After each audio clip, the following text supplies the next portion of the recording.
What a show we have set up today. Welcome aboard, Big Sills. I mean, we are packed once again. Battle Royale at 4:30, and Ray Didinger will join us at 3:30. And we will talk with Ray and get his takeaway on the Philadelphia Eagles and their 6-2 record. Okay? I mean, we'll take it from Ray. We'll ask him also about Jalen Hurts. If he thinks he's an MVP candidate, if he thinks he can ever win a most valuable player in the National Football League. We will ask him. Also, Brian Baldinger has committed. He's going to come on Friday with us. So we got a big week here in the bye week for the Eagles as they turn the corner and they get ready for that Green Bay game on Monday night next week. So, I mean, we're going to look at Green Bay here in a second. But, hey, I got to start off with one of my favorite holidays of all time. Halloween. Chance for everybody to give candy out to kids and show up, to Halloween parties and hang out with family and friends. Get together, have a fun time for all, right? You get together as a company, get together as a sports team, and then you get to the Eagles. Where's AJ? Everybody was asking that at the party. No AJ. No AJ. Now, look, Xander and I both were talking. I'm not sure I've ever been to a Halloween party in my life. I mean, I'm not sure I've ever been to one. But then again, I don't think that I was ever the star that A.J. Brown was and is. And the importance of being a team guy. Nah, team guy. All right. No A.J. Brown. There was Devontae. There was His Highness Jalen Hurts. No A.J. Brown. I mean, right? You know what? I'll take that back, Boulevard. I don't know. I may have been to a company Halloween party every now and then when I did one when I worked at iHeart. I worked at iHeart for 15 years, so I may have been to a Halloween party or two. I don't know. I might have. I worked at that company for a long time. Yeah, so I mean, iHeart Media, I was there when it was Clear Channel. And so I was there like 15 years. So I'm sure I've been to one of them dorky-ass Halloween parties. But, hey, yeah, dressing up and doing that, I don't know. I'm not sure I've ever done that. But when you're a star like A.J. Brown and you don't show up, you know. Let me guess. M. Ray is dressed up as Howie Roseman, knee pads and all. Knee pads and all, right? He showed up to that. You know M. Reyes, baby. He's going to show up. Who are you? M. Reyes, I'm Howie Roseman. Here's my knee pads. Can you see Howie Roseman? How you doing? Knowing him, he probably wears a cup around during the day, too. Yeah. M. Reyes is the only guy that wears a cup during the day in his normal life. That I don't know why. I mean, from what I'm being told by some of his so-called friends. So anyway, hey, dude, the World Series is just absolutely sensational. It's just been sensational. I can't wait for Game 5 tonight. Swing games are 3 and 5. Toronto had to win that ball game to even it up 2-2. Shohei Ohtani was on the hill. They probably had to go 7 with him because of the depleting of the pitching staff for the Dodgers in that Game 3 when they threw out 19 pitchers between two teams. So, I mean, I think this is going to be absolutely a 7-game series. I think this is going to be one of the more iconic series. Okay, I do. 5 minutes in and already shitting on M. Reyes. Why not? He's a Howie guy. 5 minutes in. How you doing? By the way, we are going to do that. I'm going to do that probably on Friday. I'm going to rank all you stiffs. Yes, including you too, Sue. Going to rank all you stiffs here on the top listeners of the Big Sills National Football Show, and we're going to do that. So be on your best cue or not be on your best cue. By the way, content doesn't matter. Engagement matters. I don't care if you like me. I care you engage with me. So always get that through your heads. Engaging, not liking. It's got nothing to do with this. Is like a football team here. Battle Royale today? How dare you, Tony? It's Wednesday. It's Battle Royale. Are you kidding me? Who's LJ? Oh, the Canadian guy? Hey, by the way, the Canadian ratings for the TV World Series have been great. Now, look, TV ratings are down in America because there's not two American teams, obviously, right? So what was the numbers here? I got the numbers here. 12.6 million people. However, 11.7 in Japan and 7 million people in Canada, making it one of the all-time watched and one of the most important World Series internationally that they have had in recent memory. I think this bad puppy is going 7. Okay, I really do. So I can't wait. I can't wait to see Game 5 tonight. 6-2, the Blue Jays end up even in that series. So, all right. On the program today, Big Z will join us at 5. Okay? 3:30, Ray Didinger. 4:30, Battle Royale, Power Pack show once again for you freaks. Let's go and let's get it going here. All right. How many people believe that the Green Bay Packers will be the best team that the Eagles will play so far this 2025 season? Will the Packers be the best team you've played so far? That Ram team is pretty damn good. Okay?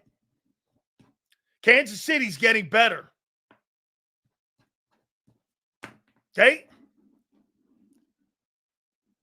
No, they destroyed the Detroit Lions. Well, okay. Well, then who do you think is better than the Green Bay Packers? They destroyed Detroit. They destroyed them. It's a good take. The Rams should have beat you. If it wasn't for a miraculous field goal block.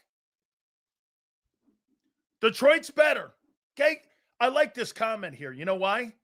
Because teams can get better. By the way, please hit the like button. Super chats go to the top. Okay? Yeah, well, I don't think they were Halloween parties, my friend. They weren't Halloween parties. I can promise you that. This is a true statement. I don't know about Halloween. All right. So let's take a look at this. Oh, by the way, we got some great topics with Vic Fangio. Jaylen Carter. Buying and selling. And here we go. Let's go to the Packers here. Here is who the Green Bay Packers are. Hit that like button, guys. The Green Bay Packers. Let's see who the Packers have played, by the way. Let's go down the list here and see the wins and losses that the Green Bay Packers have had so far this season. Let's see if it's compatible with you. By the way, do we not agree? They're in one of the toughest divisions in all of pro football. Is that right? The NFC North. By far a stronger division in the NFC East. Will we not agree? Okay, right? NFC East is nowhere near the North. Okay? So here's Green Bay. Green Bay has beaten Detroit, Washington. They tied with Dallas. They've beaten Pittsburgh. Other teams, Arizona, Cincinnati. But the impressive wins are Pittsburgh, beat them by 10, too. At Pittsburgh, beat them 35-25. Beat Detroit, Washington, when they were healthy, tied Dallas. So there were some pretty good victories on there. I don't think quite the resume of the Philadelphia Eagles with Rams, Kansas City, beating the Cowboys, beating the Bucks. Big Sills, I finally caught your Tampa show. As always, great work. Packers are overrated because I'm not sold on Love, and we have beaten them. Thank you very much, man. Appreciate that. Two different types of shows. That's radio, and we get to be Big Sills here, in my opinion. So I look forward to that. Well, here's who Green Bay is. You know, it's funny. I was talking to Xander yesterday, and I think this is not just a Xander Krause take. I think this is a Philadelphia take. You guys are taking more out of the win against Minnesota and the Giants than you, again, are dismissing that loss that you had against the New York Giants and saying that you guys are getting better. You're getting better having beaten lesser teams, and yet you got beat by a lesser team. And in the last 3 weeks, you got killed by a team, you killed that same team. That's kind of a swing to me of you played up and down to your competition. Did you not? How about this? Did you not play up and down to your competition in the Dallas, in the Giants series? Did you not play up and down against the Giants? You played great one game and you sucked the other game. Right? You went up and down. That was the polar opposite. Then you turned around and you worked them. Okay? And the Denver Broncos did a pretty good job on you. So if you think about it, in this last span of games, funny, everyone's dismissing. You're dismissing since that game. You're dismissing the Denver Bronco game, which they beat you. So in the last look, you got beat by the Giants. No, excuse me. Yeah, you got beat by the Giants. You got beat by the Broncos. You beat Minnesota, and you crushed the Giants. And yet, over the last 4 games, you're telling me you're getting better. Is that right? What's your metric? Last 8 quarters? That's not bad. I'm not saying you're wrong here. I'm having a conversation with you. I'm not saying you're wrong. Okay? The division that you're in, we'll see by the end of the year how good they are. I think there's been a lot of issues on health. Okay, I do. I think issues on health. Yeah, again, this to me means as much as the Colts 7-1. Does. Early in the season, Colts at 7-1. I don't know. Eagles in the last 4 games. Remember, a trend is 3 games. Last 4 games, you're 2-2. Are you not? So I'm not going to rip the Packers, but either than Detroit, their opponents are not that impressive. Okay? I think they're not as impressive as the Eagle wins. I agree. I agree with you. I'm not telling you that you've played lesser opponents than Green Bay. Not at all. Okay? Oh, and by the way, before we get going here, where's Sue? I want to talk to Sue about stats. I want to talk to Sue about stats and some of you. Guys, hit the like button. Appreciate it. Kyle, you're really awesome each and every single day. You're one of my favorite. There you go, Sue. Here she is, stats. Sue, do you think NFL football players are analytics? Do you think they're analytical? NFL players, yes or no? Do they go by numbers? Paychecks? Games? Trends? Do you not think that NFL players are analytical? They go by, you've got an entire floor at the NovaCare Center basically designated to analytics. which are stats. Right? Stats. Why do you have an analytics department if you don't go by numbers? Why are there people that have been in the building 30 years? Stats. How do you define analytics? Common trends. What a team likes to do on first and second down from a particular formation starting on their 35. In 8 games, this team does this amount of times on a percentage. This is why we believe this defensive front and this defensive coverage would be better against that front starting on the 35, first and 10. That's analytics. That's stats. Is it not? Right? That's basically how Vic Fangio puts his defensive system together. That's how Kevin Patullo puts their systems together, right? Okay. So it's not just numbers like that. It's not just, you're throwing your numbers out there to somebody and go, well, look, they're here at this particular point in the season. This is what you're trending on and what you've done so far with the schedule of opponents. Now, I do agree with some of you in here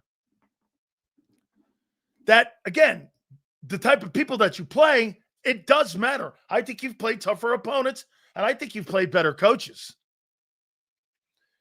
Who in the great world of idiots decided Mike McDaniels is the head coach in the NFL? He makes Nick seem like a well-spoken politician. Can you imagine that dude trying to chew you or Jerome out?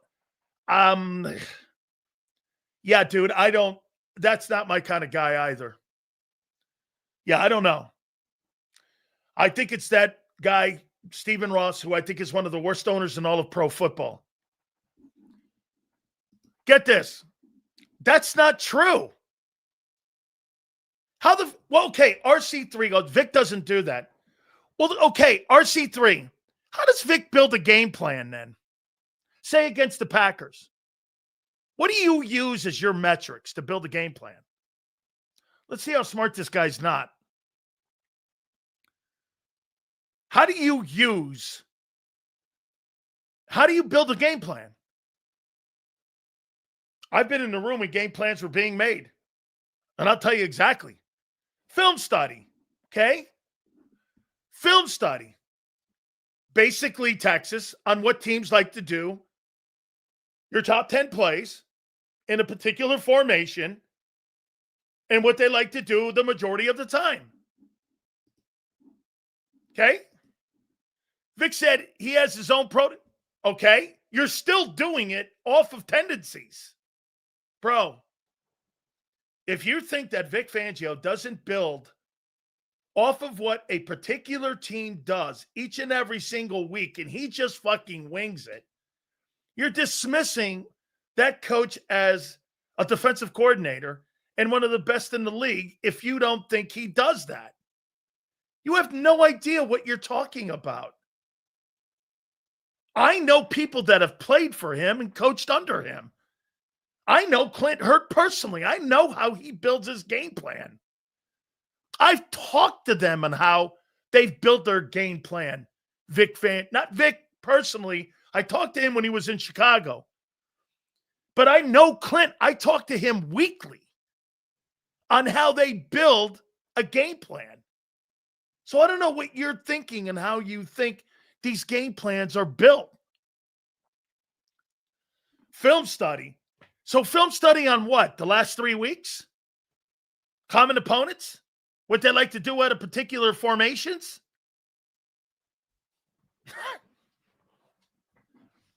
Funny how you guys think that a guy just comes up with plays and says, hey, go fucking play. We'll figure it out. That's not how you prepare for a football game, guy. There's more analytics and there's more film study than you can imagine. And you have about 25 coaches preparing you on a weekly basis. And they give you a game plan, okay? Senor, let's see what he says here. I'll tell you exactly how it's done.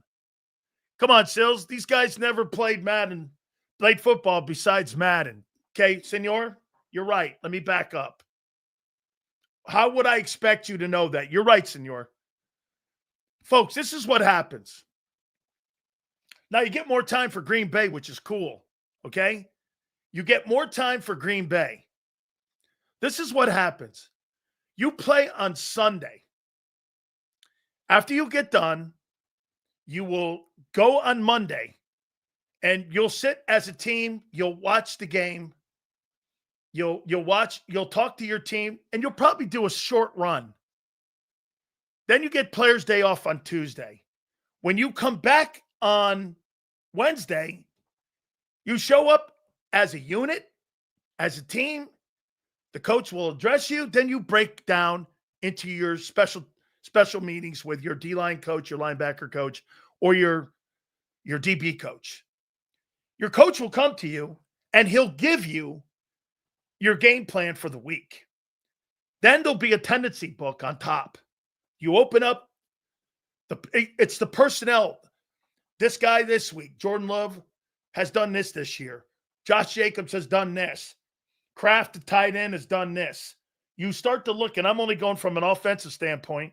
You look at the offensive line guys, how many games they played, how many years they've been in the league. It's a personnel book.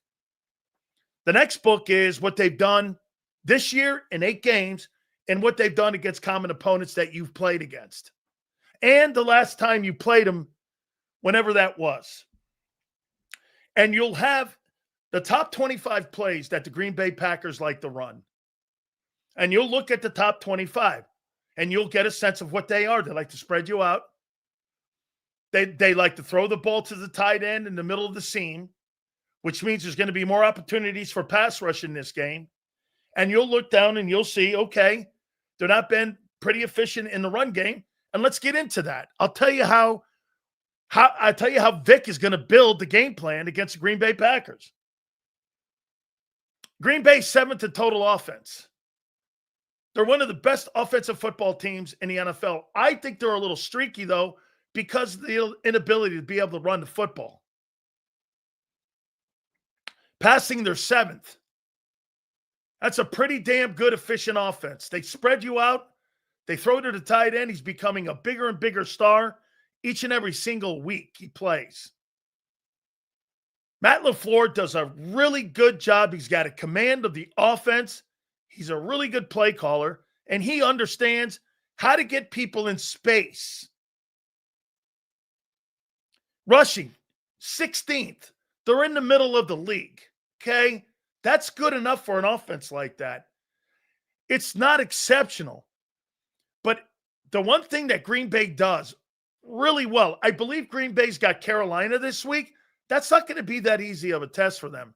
Carolina's getting better. Okay? That kid Tucker Kraft, folks, he's becoming one of the top wideouts / tight ends in pro football. He's got great hands. He works well in space. He really wins the jump ball football against safeties.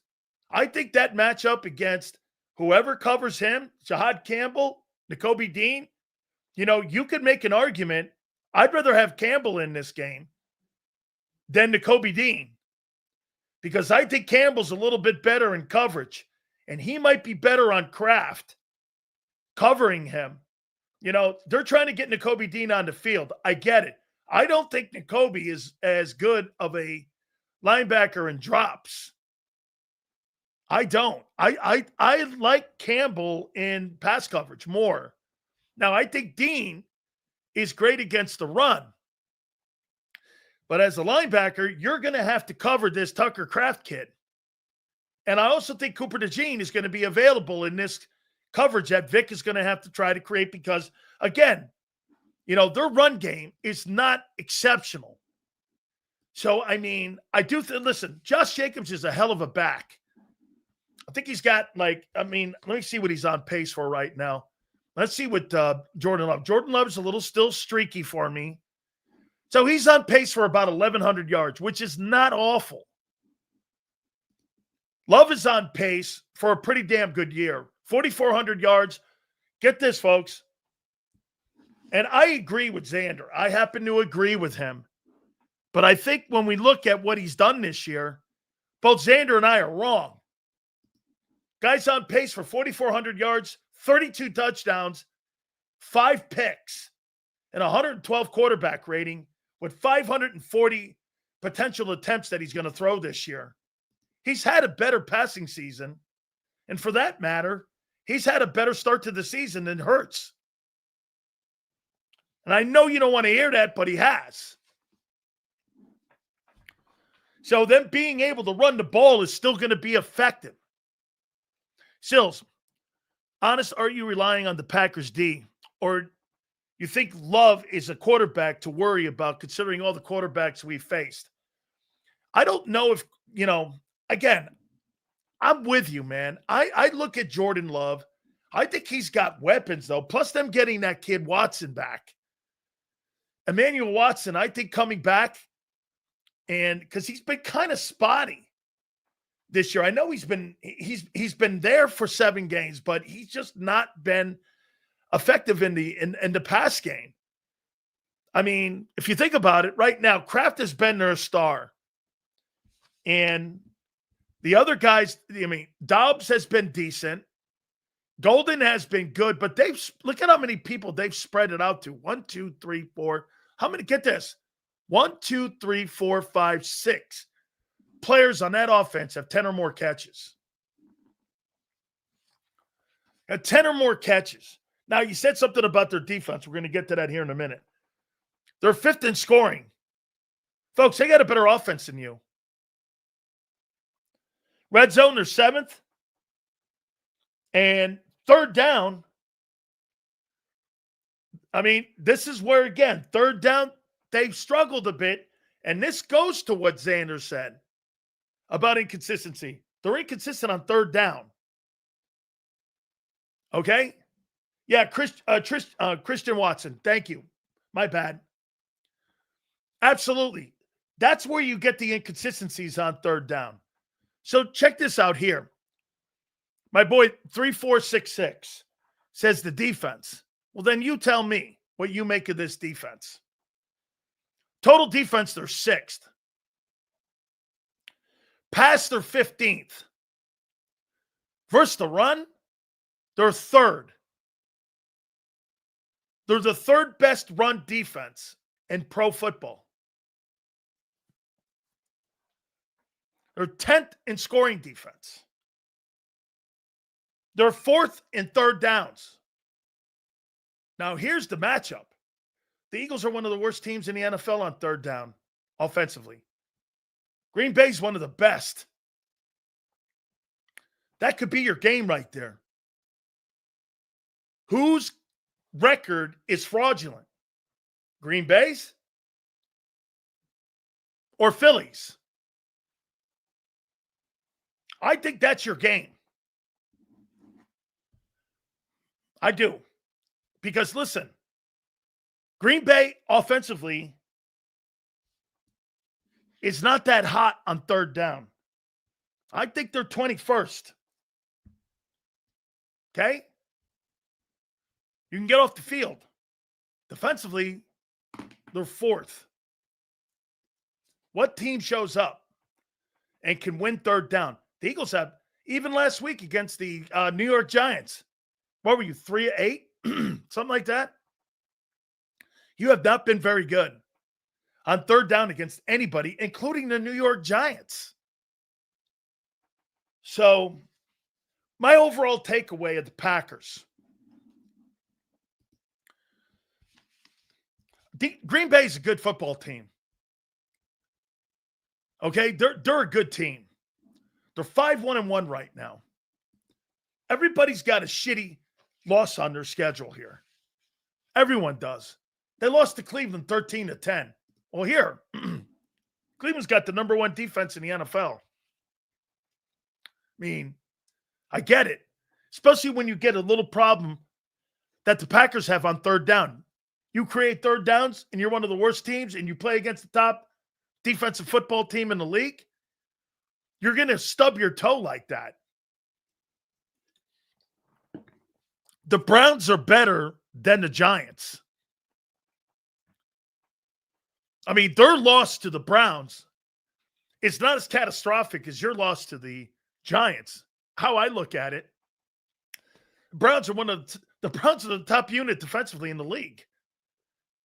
And the Browns are one of the worst teams in 3 and outs, and they're still number 1. So they're a good football team. This is going to be, again, about health. If A.J. Brown's going to be in the game, I'm assuming he will be. I don't think there's any reason why he wouldn't be. Sills, call it what it is. They lost to the Cleveland Myles Garretts. Yeah, okay. And you lost to the Jackson Dart Giants. I get it. Like I said, I think everybody this year has a shitty loss or a shitty game that's on their schedule, which means there's no dominant football teams. Since the Packer D against the run is suspect. I don't know. They're 5th.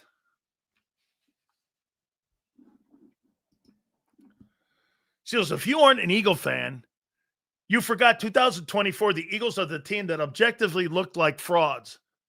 We have only outgained our opponent once. Look, you can get better, though. And I think that's what a lot of Eagle fans are saying. And you know what really is funny to me is, you're looking at Minnesota, and you're saying that some of the ills have been cured based off of Minnesota and New York. I don't think any of that is true. LaFleur has a lot of the same flaws as Shanahan. Very creative play callers, but have boneheaded mistakes, clock management, and situational moments. I would say you're correct. And I think he nuts up when it comes to 2-minute drills. I'm going to agree with you. He is very conservative. You know what?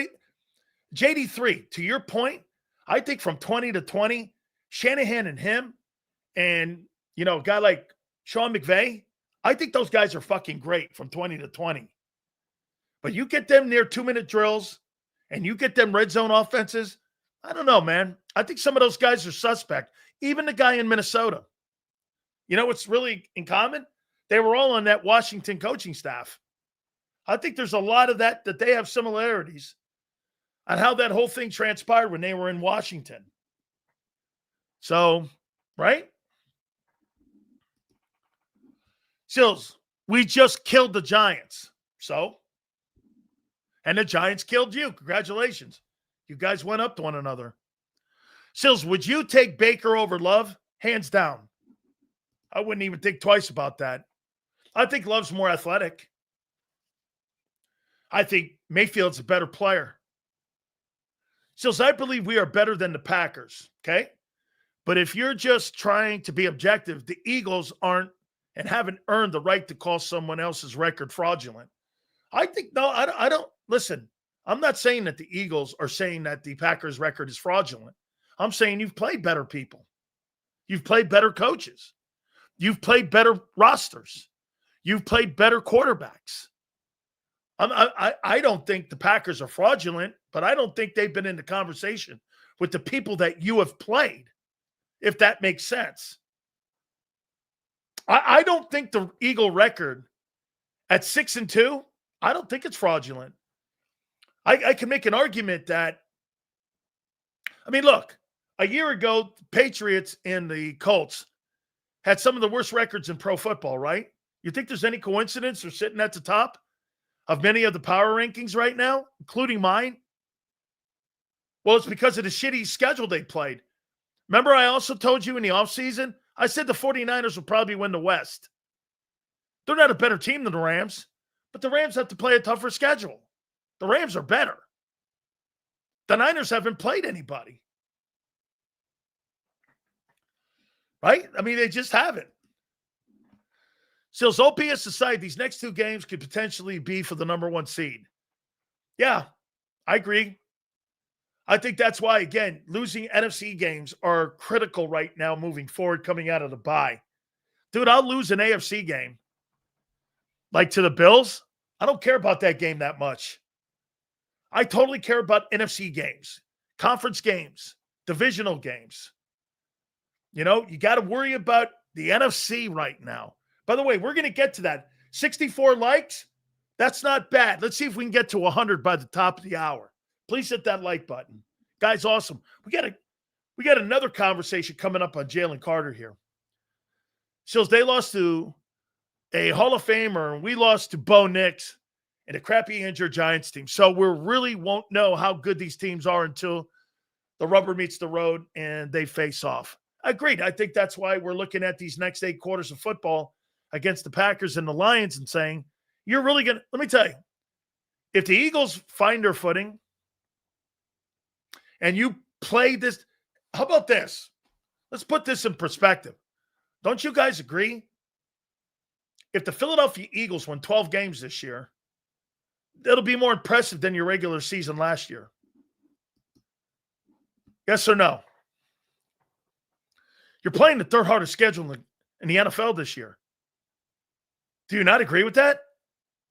Your 12 wins this year would be better than the 14 wins you had a year ago. Right? Look at all the playoff teams you're playing. Look at all the teams that were in the postseason a year ago. So if you guys go and win 12 games and you're 12-5 and you win the East with the third toughest schedule in pro football, you had a better regular season. I look at strength of schedule more than hey, get this. A year ago, because of what you guys, I mean, look, not that 11 wins is anything to take a shit on, because the New York Jets would take that any year. You guys know that. 12, 13 wins. Right, I'm with you there, Steven. You want to go 12, 13 wins? It'd be a better year than you had a year ago because you're playing tougher opponents. Common sense would tell you that. You know, the crying out loud Eagle fan will go, what do you mean? What do you mean? We're going to win 50. Yeah, fuck that. You win 12, 13 games. You had a better year than you did regular season wide a year ago. I mean, and you found different ways to win. You may not be as dominant because one part of your offense was so dominant a year ago. Right? Don't forget, Ray Didinger is going to join us at 3:30. We're going to talk to Ray and get his thoughts on so far at the bye where they and he thinks the Eagles are right now. Okay? I mean, how are the Colts playing lights out but still got the Chiefs going to the Super Bowl? Who? Who said that? I never said the Chiefs are going to the Super Bowl. I said they may go to the Super Bowl. Or people, if you're saying people are saying, well, that's because they're 5-3, and people have more respect for the Colts than they do, or the Chiefs than the Colts. Does that have to be, laid out for you? Who do you trust more, Daniel Jones or Patrick Mahomes? This is why when you throw those records out, the 5-3 Chiefs are better than the 7-1 Colts, as far as I'm concerned. No? Why? Well, one team's been to 3 Super Bowls. One team has a resume. That's why with all the teams in the NFC, you always give the nod to the Eagles. Why? Well, they played in bigger games.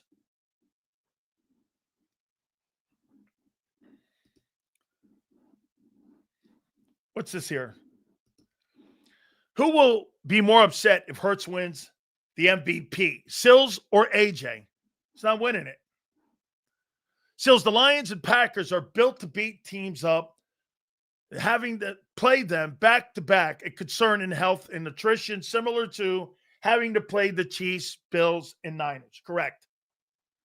Absolutely. When you play great football teams, I don't care what level it is, and you're playing week to week, really great football teams, it takes its toll on a team.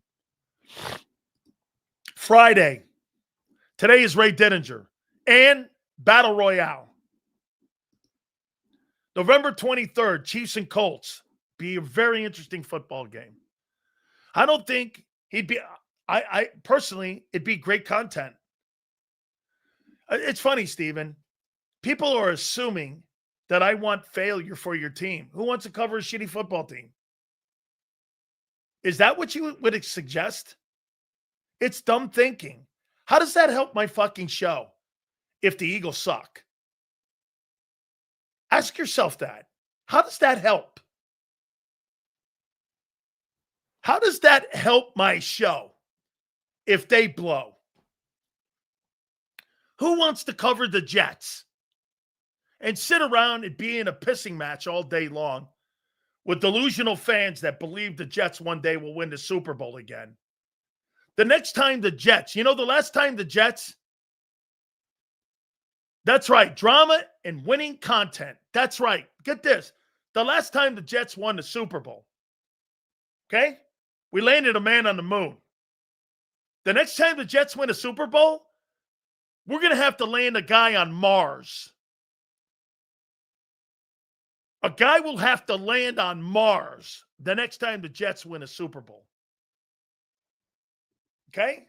I mean, it may not happen in my lifetime. Seals, can you fact check that we have 3 weeks facing NFC teams out of the bye week? I believe you do. I think it goes Green Bay. It goes Green Bay, Detroit, Dallas, Chicago, Chargers, and then we got another one down there. So I think the Bears are in there too. I think it's Cowboys, Detroit, Packers, and Bears. There's 4 teams that are going to be in the NFC over these next 5 weeks. Yes. So you're not in a position where you're going to blow anybody out. Sills thinks we landed on the moon. And you think we haven't. No, Bruce probably thinks the world's flat. Like Kyrie Irving. Look at last year's record. We beat Cincinnati. We beat the Rams. We beat Tampa. We beat Baltimore and Green Bay. Okay? Congratulations. Nice road down nostalgia. Okay. So let's get to this next topic here. By the way, please hit the like button. I want to get the numbers up. And I want to make sure because this conversation, I'm going to be curious. Let's go here. Okay. And here we go. So,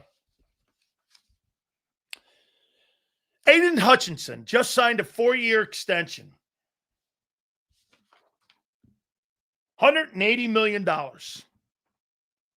This is from the agent. This has not been certified by the NFL Players Association. $141 million in guarantees. $45 million a year. It is a tick below Michael Parsons at $46.1. What are you paying Jaylen Carter? Sills, what's your take on Sanders? Are you putting him in or waiting till we can get guys around him and name the starter? Let me go back to that. Remind me, Josh.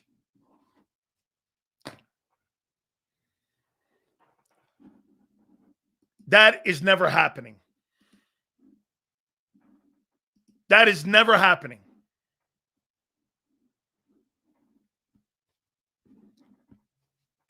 What are you paying Jaylen Carter?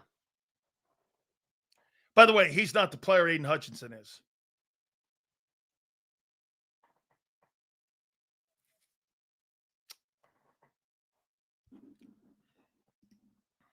So I agree with your off-season point that these premier edge rushers are overvalued. They are overvalued. In the next couple weeks, we get our college conference championship games predictions. We'll get to those. I promise you, JD3. Writing them down. Thank you very much for the super. Tag them. What would be a tag? Let's do that. What would be the tag? What would be the franchise, actually not franchise tag. It's the 5th-year option.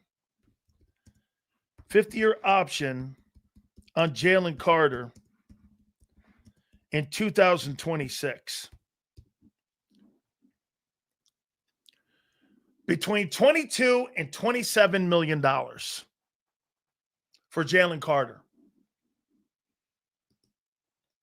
Jaylen Carter's 5th-year option for 26 would be between $22 and $27 million, depending on if he makes second-team Pro Bowl in 2025. Salary estimating is based on tiers. Performance-based tiers. The value is determined by performance tiers with one Pro Bowl qualifying for the second tier and second Pro Bowl needed for the top tier. So if he makes either first or second team, if he makes first or second team with the Pro Bowl, it'll be between $22 and $27 million. Okay? You've got an picking up his extension, or his 5th-year option, I should say.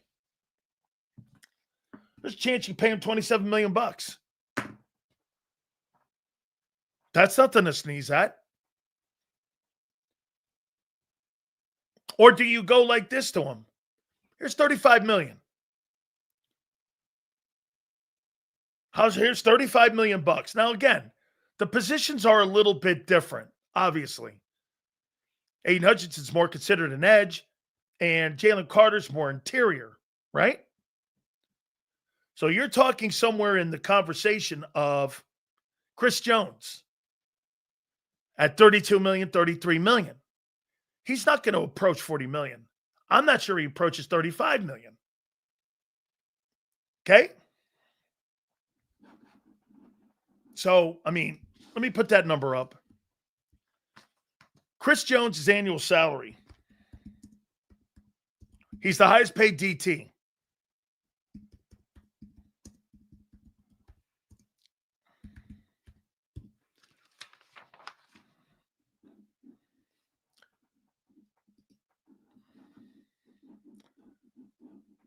He's in the 32 range.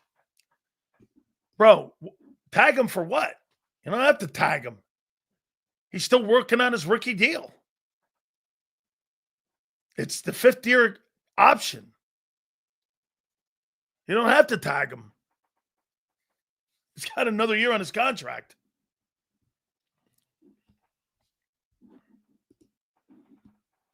That's right. But, again, this coming offseason, he's eligible to have a contract extension. And you're eligible to extend him. How he likes to get ahead of this. If Jaylen Carter, now look, you're right. He's got 2 more. He's got this year and next year. You're right. You want to wait until that market goes up to $45 million? Or do you want to get it done now, like you did with Smitty?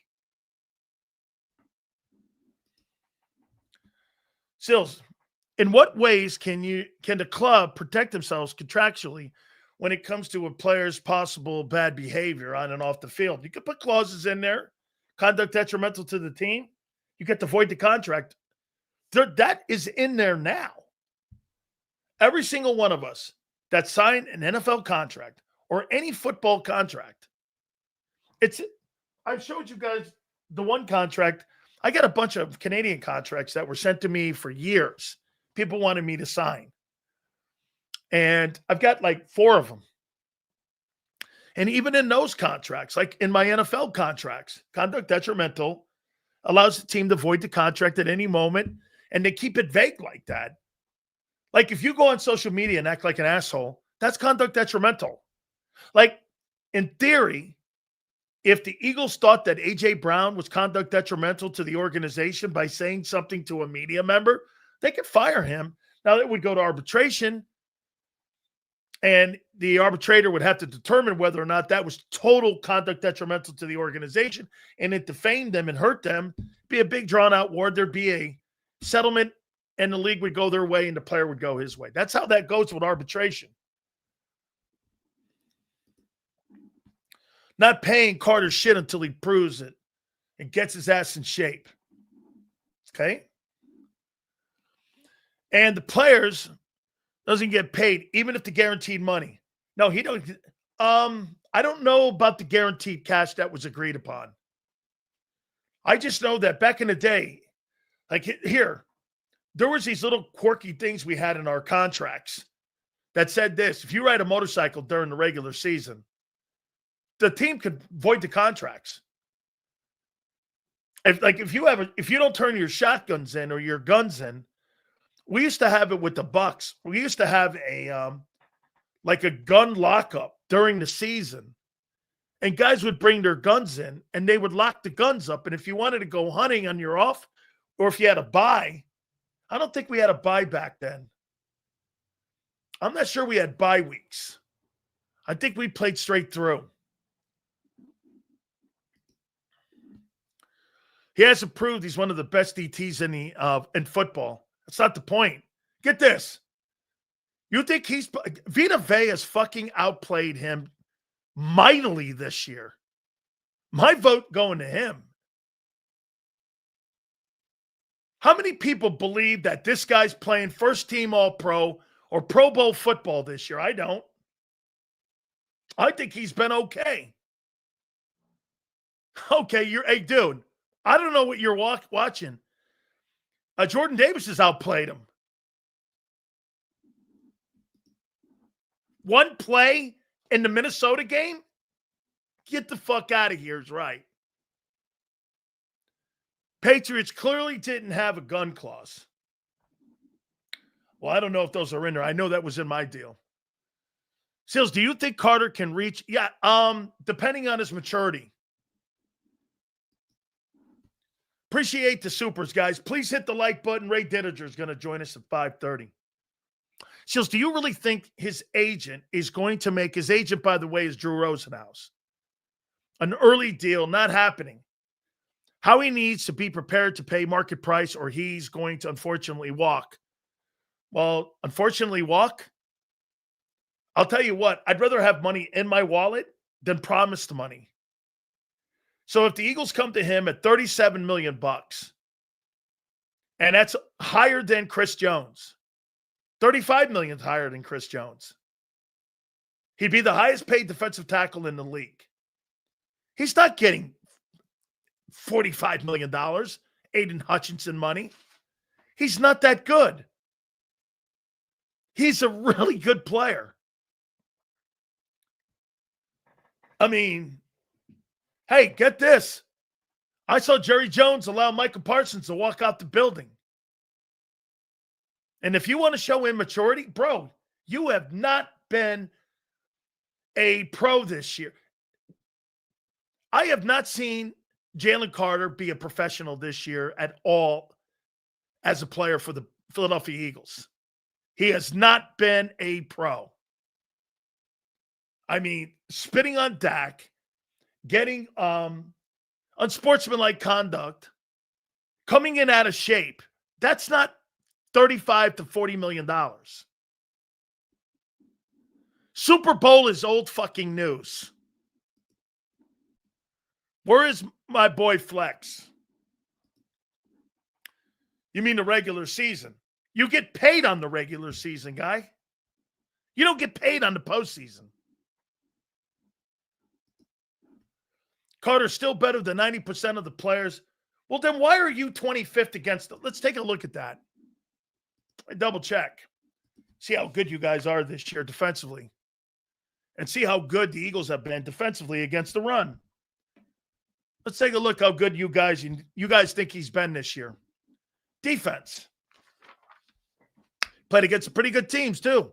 Well, if you're playing against some pretty good teams, that tells me a lot about who you are. Played good teams? Great. How are you in the rush against the run? Let's see. The Eagles are 19th. What?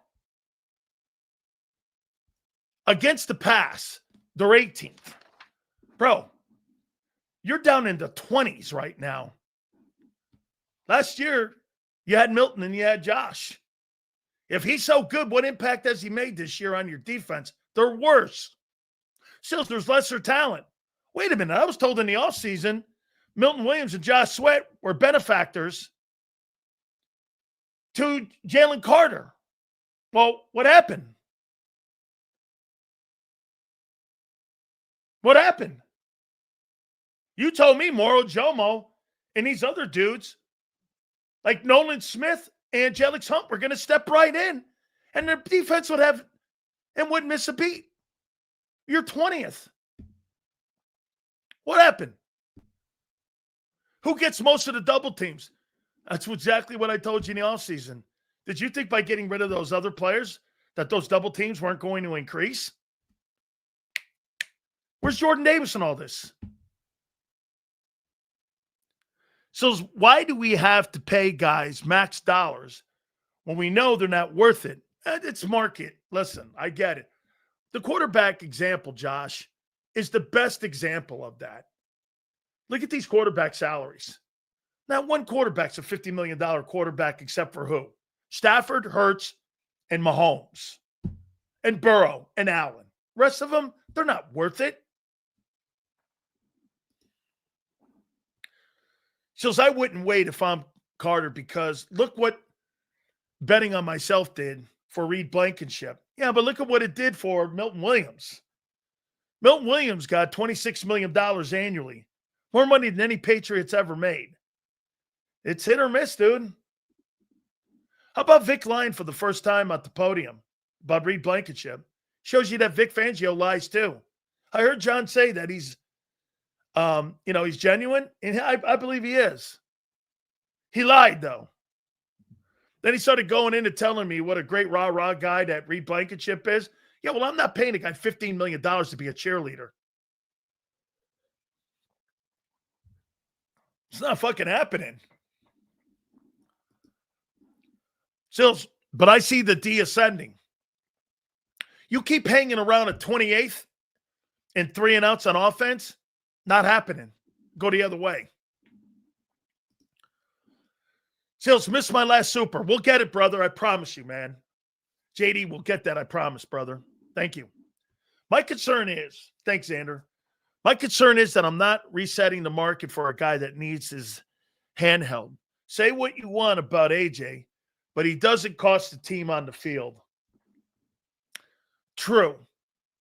That's where AJ gets the pass. AJ's not going to go out there and shit the bed.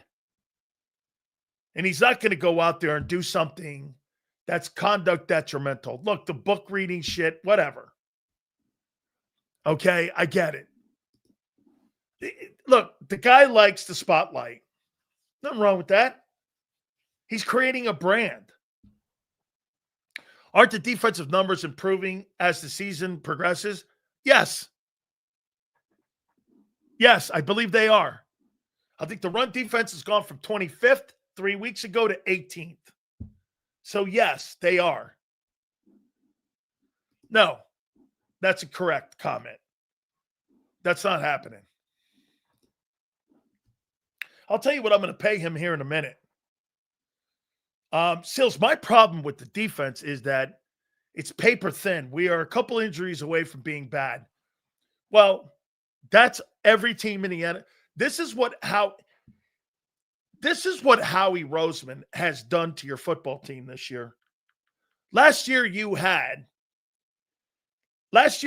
latitude. And what do I mean by that? Okay? What do I mean by that? I mean that last year, if you got injured somewhere on a defensive position, corner, Isaiah Rodgers, you got hurt at linebacker, Oren. You got hurt at edge, you had Morrow, right? You lose BG, you had Nolan. You don't have that depth this year. As a matter of fact, why do you think everybody is absolutely going goo-goo gaga over Brett Toth? Holy shit, we have a backup O-lineman. Last year, Fred did 4 games for Mulata, 2 games for Lane. He played 6 games last year. There was no drop-off. Now you got Brett Toth going in and playing for Cam. Wow, did you see how he played? Albeit Dexter Lawrence, I give him a lot of love. That's not an easy assignment. Reed will take 8 to 10 per year. I mean, why would I pay Reed Blankenship $8 to $10 million when I'll go find another guy for $4 million and put him next to Makuba? By the way, I don't really think Vic Fangio gives that guy a lot of love. I think he thinks he's been spotty so far this year, and I think he thinks he's okay. I don't think he thinks that guy's great.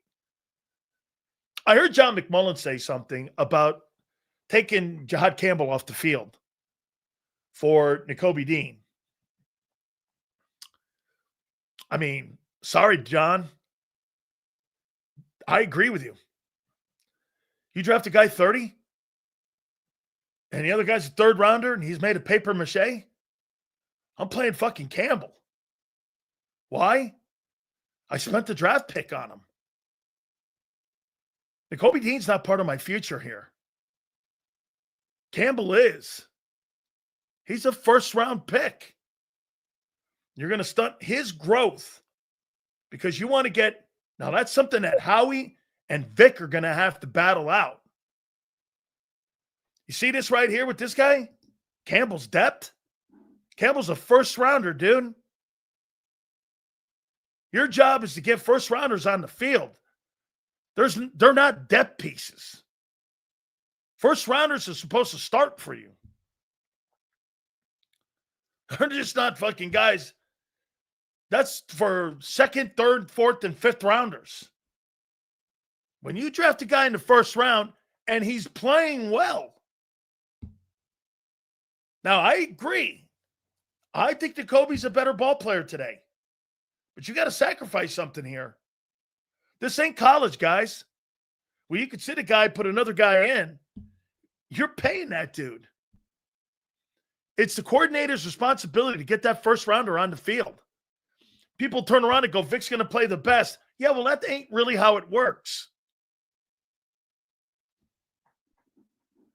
I'm not paying a guy who's always injured.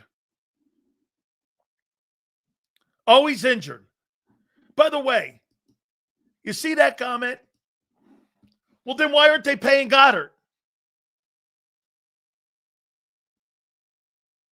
You're contradicting your own actions of your own organization. Dallas Goedert may have, get this, Dallas Goedert might have 15 touchdowns this year, and they made that guy take a fucking pay cut. You're going to take and pay Dean and not pay Goddard, and Goddard is one of the best tight ends in pro football. Your organization shows you. They show you. Yeah, and here, what is that? Goddard's 30? Really? Dean's 23 and can't stay healthy. He's injury prone. You're going to pay a guy who every single year he's been an Eagle has been injured. Get this. Let's take a look at this. He missed the entire postseason last year. You didn't need him to win a Super Bowl. Am I right? You guys didn't need Dean to win a Super Bowl. You had a backup you found on the scrap heap, Norton Burks.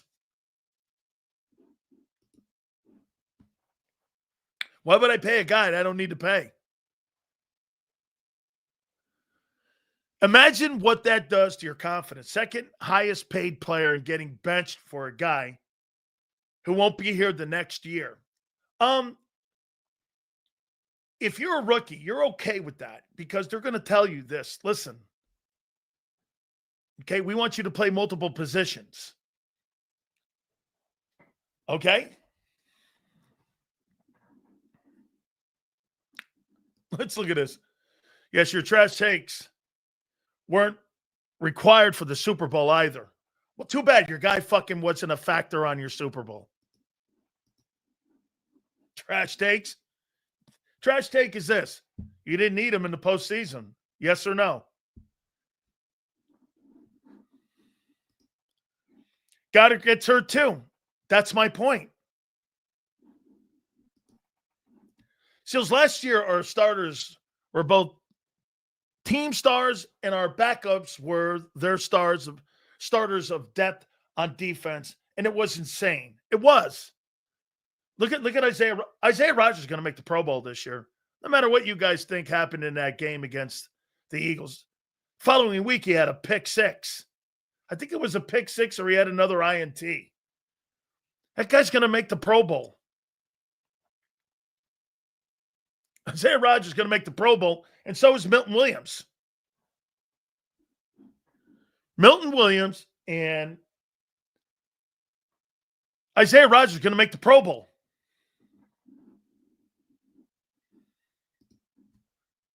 I'd pay Dean $6 a year with a nice guarantee until Trotter Jr. Why would you do that if I'm Dean? I'm going to go somewhere where I could start. I'm not going to start in Philadelphia for the next 3 years.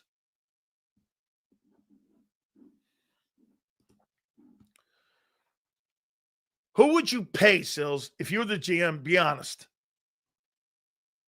What do you think about CJ to the Bears? I think that being cut by the Houston Texans, I think that's a scarlet letter. How many teams now in the last 4 years has he been on? Eagles twice, Detroit, Texans, now Bears. There's something to that. When you got a guy changing his zip code that many times in the last 4 years, what's up, guy? Where are we here? I mean, what's the issue? Is it media made? Is it whatever? I don't know. That's not a coincidence. Teams don't get rid of good players unless they have to over salary reasons. This is not any of that. I mean, the Ravens need all the help they can get, and they whacked them. I mean, right, the Ravens whacked them. I don't know. When you get rid of Dean, you'll be ripping the Eagles. Absolutely not. You can't get – I just fucking made a statement to you, douchebag.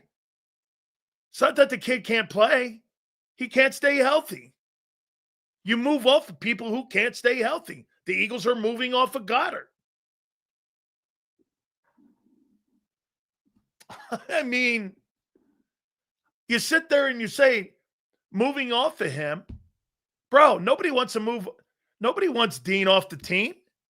Unfortunately, he can't stay healthy. He misses games.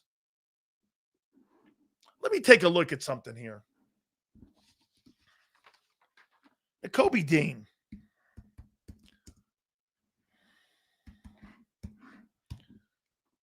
Let's take a look at this. All right. Kobe Dean.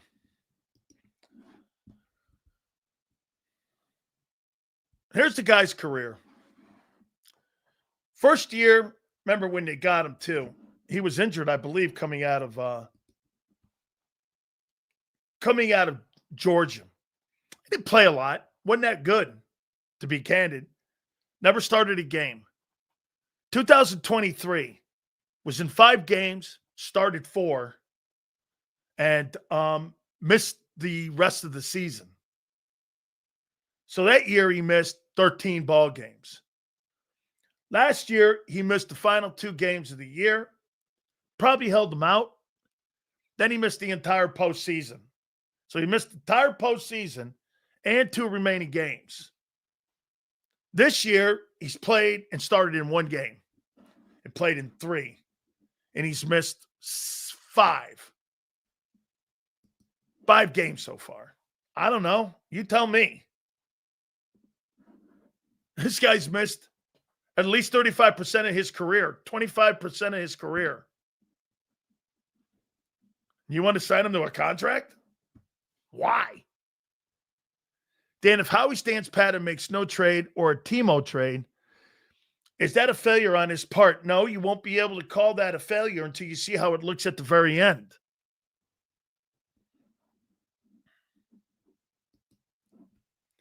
Teams will pay Dean everything the birds touch turns to gold, supposedly. It's not that the kid can't play. You're missing the point. Nobody's saying he can't play right now. Okay? Like here, Dean plays big. Well, when he plays. When he plays. Hey, this is not a knock. It is an indictment, but it's who the kid is. Here. Dean's 24 and can't stay healthy. So wait. He has as many injuries as Dallas Goedert. Goedert's 30. And Dean's 23, 24. And he can't stay healthy and is injured as much as Dallas Goedert. Does it matter if you miss as much time as Goedert and you're 24? Hey, Jimmy, do you think he's going to get healthier as he gets older with a 3-year contract? What makes you think that?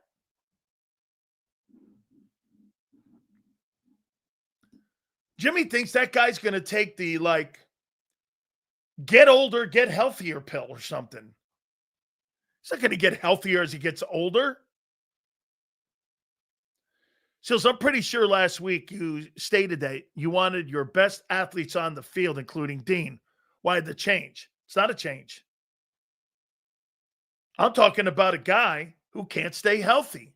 If he's healthy, put him out there. I'm saying to you as an organization, you drafted that. Wait a minute, guy. You drafted a guy 30th.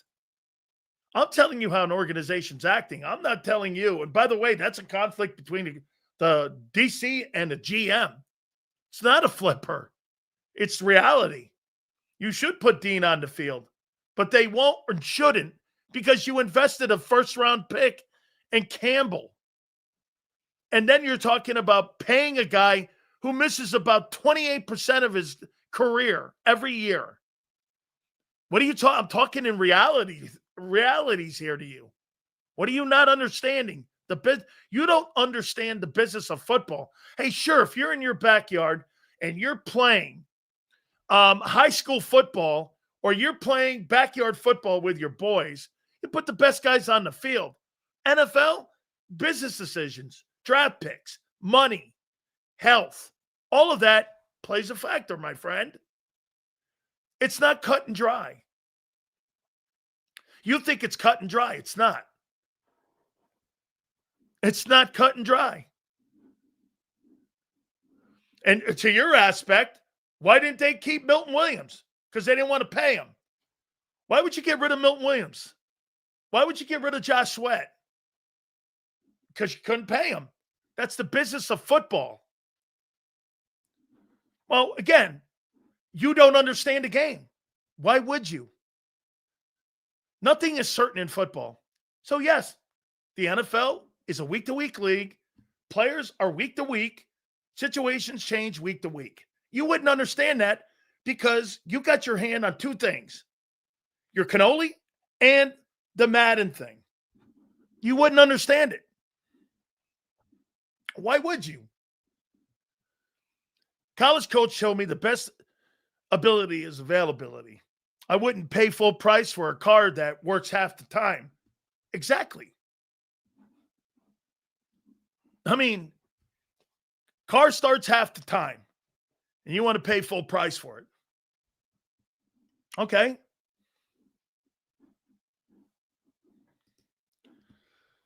Some of you are too short-sighted. Teams can't just look at this year. Howie doesn't. Okay? You want to play the guy who's here for 5 years.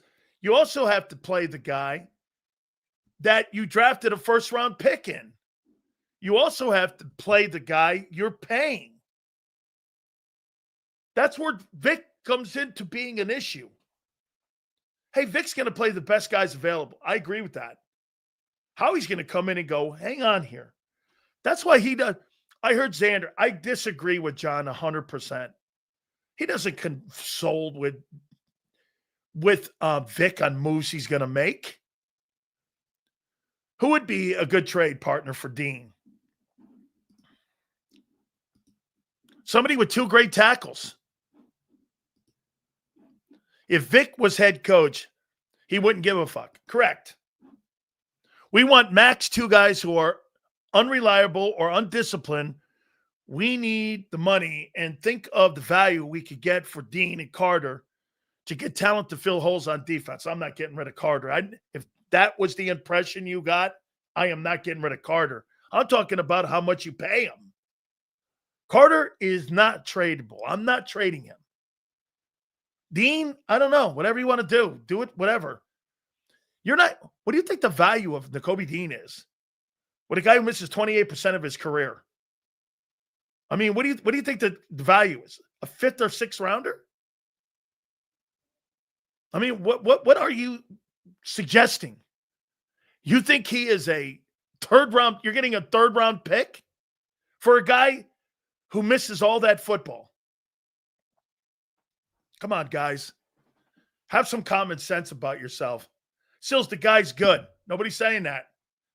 Sills, the guy's never on the field. Everyone's saying that. Reason Campbell was drafted was because they knew Dean wasn't in their future because he can't stay healthy. I agreed. Everybody on draft day is telling me that John Campbell wasn't drafted to replace the Kobe Dean and be the future there was ridiculous. Yes, this is true right here. Yes. And he makes Nakobe better. We spent years without any linebackers. We can't afford not to have. Bro, you don't have them anyway.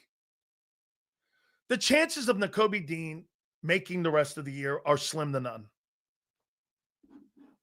I'll be heard again. Seals, we may pass on Dean after all because we do have Munden.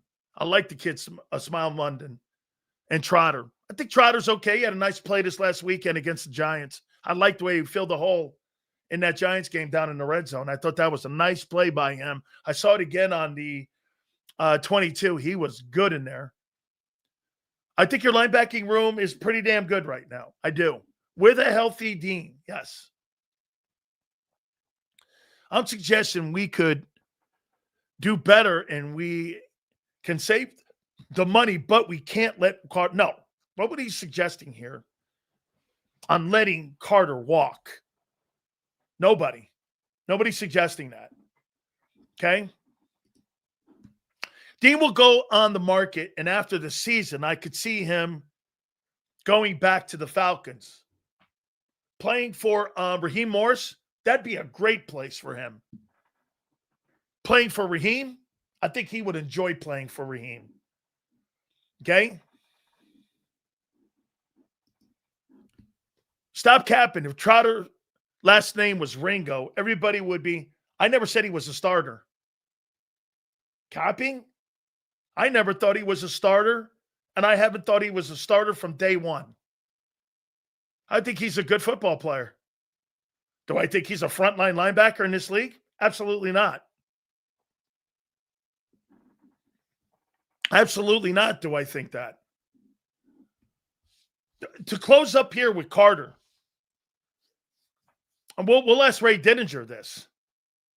I mean, Carter's contract, you just saw basically what some of these defensive guys are getting.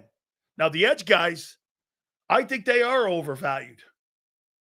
But I do think that Michael Parsons in that unit, there's good players on that defense, and he's helped. Like, could Michael Parsons have been a good fit in Philly? Absolutely. Because you have good players. When you're in the Dallas Cowboys, he's a non-factor because they don't have good players. You put Michael Parsons in Cincinnati, he's a bad football player. There's very few guys defensively that you could just plug in anywhere and they're going to improve your defensive team. Myles Garrett's the only guy that I've seen do that.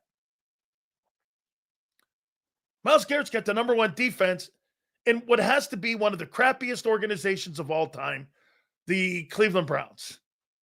He can't control the offense. Do you know who Myles Garrett is? He's the defense's version of Josh Allen. There's just so much you can do, dude. If you don't have a good organization, I think Duke Tobin's not that bad of a general manager. I just think you don't have a GM and you don't have an owner that cares. Jim Schwartz, too, is a factor on that defense in Cleveland. Let me double check that. I think Cleveland is number one. I've been saying that. I want to be right on that. Look at the impact. Right now, believe it or not, the Texans are number one. Falcons are 2. Browns are 3. The Chiefs are now 4th. That's where they've gotten better. The Chiefs have improved defensively incredibly under Steve Spagnuolo. And they're starting to get that playmaking going again. You know, they've added Rashid Rice back in. Worthy's been healthy. Kareem Hunt, believe it or not, has actually brought something to the football team. So, I mean, yeah, no doubt. Okay? Let's see. Phenomenal. Ray Didinger will join us in a few minutes and get his takeaway on this. Chiefs being that good on defense is crazy. Yeah, well, that's why I still think that Brett Veach, their GM, boy, I'll tell you what, could you imagine putting A.J. Brown in Kansas City? They wouldn't lose a game. You put A.J. Brown with that quarterback, A.J.'s numbers would be 1,800 yards a year. They couldn't be beat. I mean, Brown against some of those secondaries in the AFC? Good God. My goodness. A physical receiver like that in KC? Man, wow. Getting a dude like that for Pats, they've never had it outside of Tyreek Hill. Get this. He disagrees that AJ and Mahomes wouldn't be special. Mahomes has never had a wide receiver have 1,800 yards. He's never had a wide receiver like A.J. Brown, and that includes Tyreek Hill. Who has he fucking had? A deep threat? Not a guy after Yak. I think Tyreek Hill's overrated. Name me one wide receiver that he's played with in his time as a starting quarterback in Kansas City outside of Tyreek Hill. Name me one. He beat you with Juju Smith-Schuster. Worthy? Come on, guy. Let's up the ante a little bit. Xavier Worthy. Give me a break. Of course you do, because you're mental. He is. AJ in Kansas City would be a video game. Could you imagine? Absolutely. Absolutely. So here, let me finish this up here. I'm not doing anything with Jaylen Carter until I see the ending of the season. I think he's immature. I think he has a long way to grow.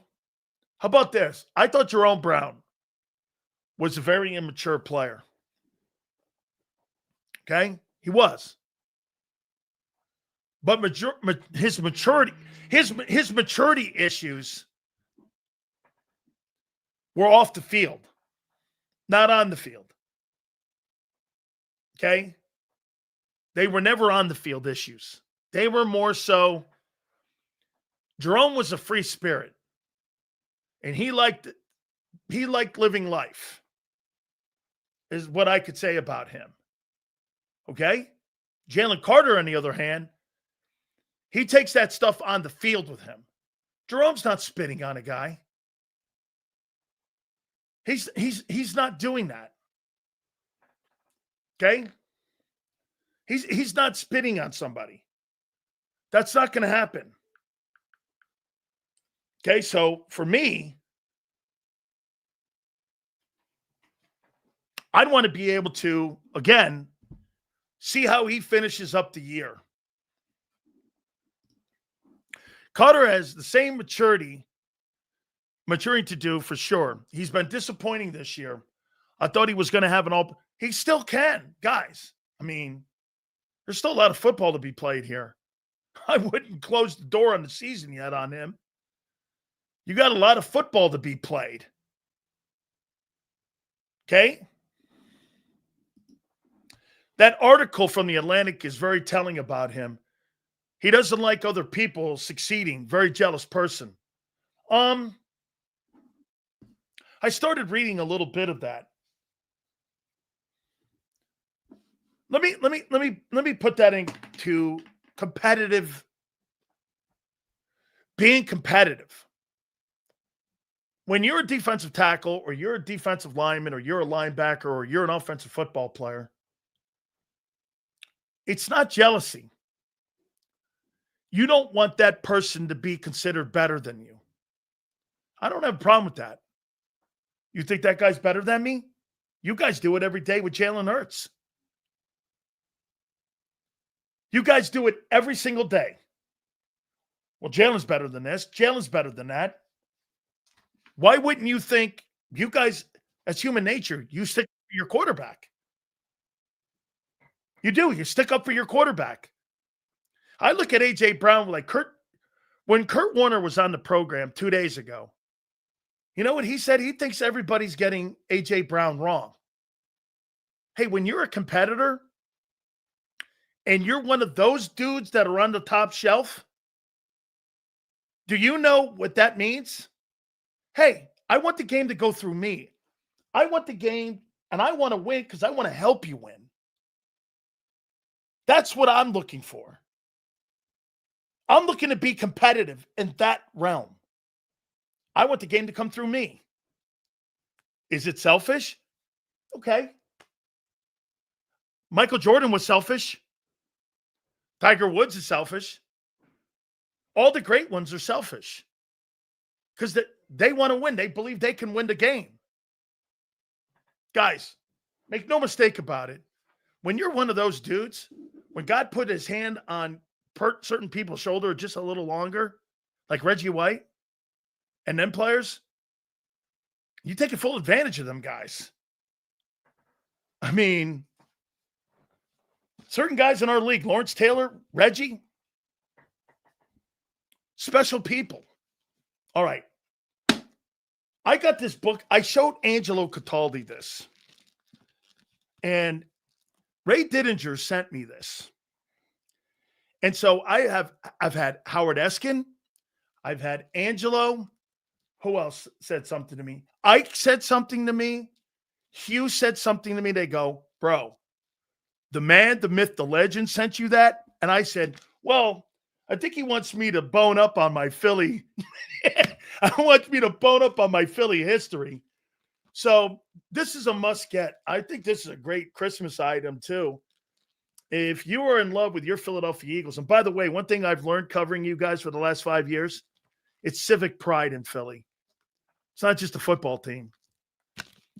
Let's bring in Ray Didinger right now here, and let's talk to him about his book here. Ray, thank you so much, man. This is one of the coolest gifts that I've gotten, and I appreciate it. And I've gone through it, and, you know, I go all the way back, and I see some pictures in here of Jerome. I see Reggie.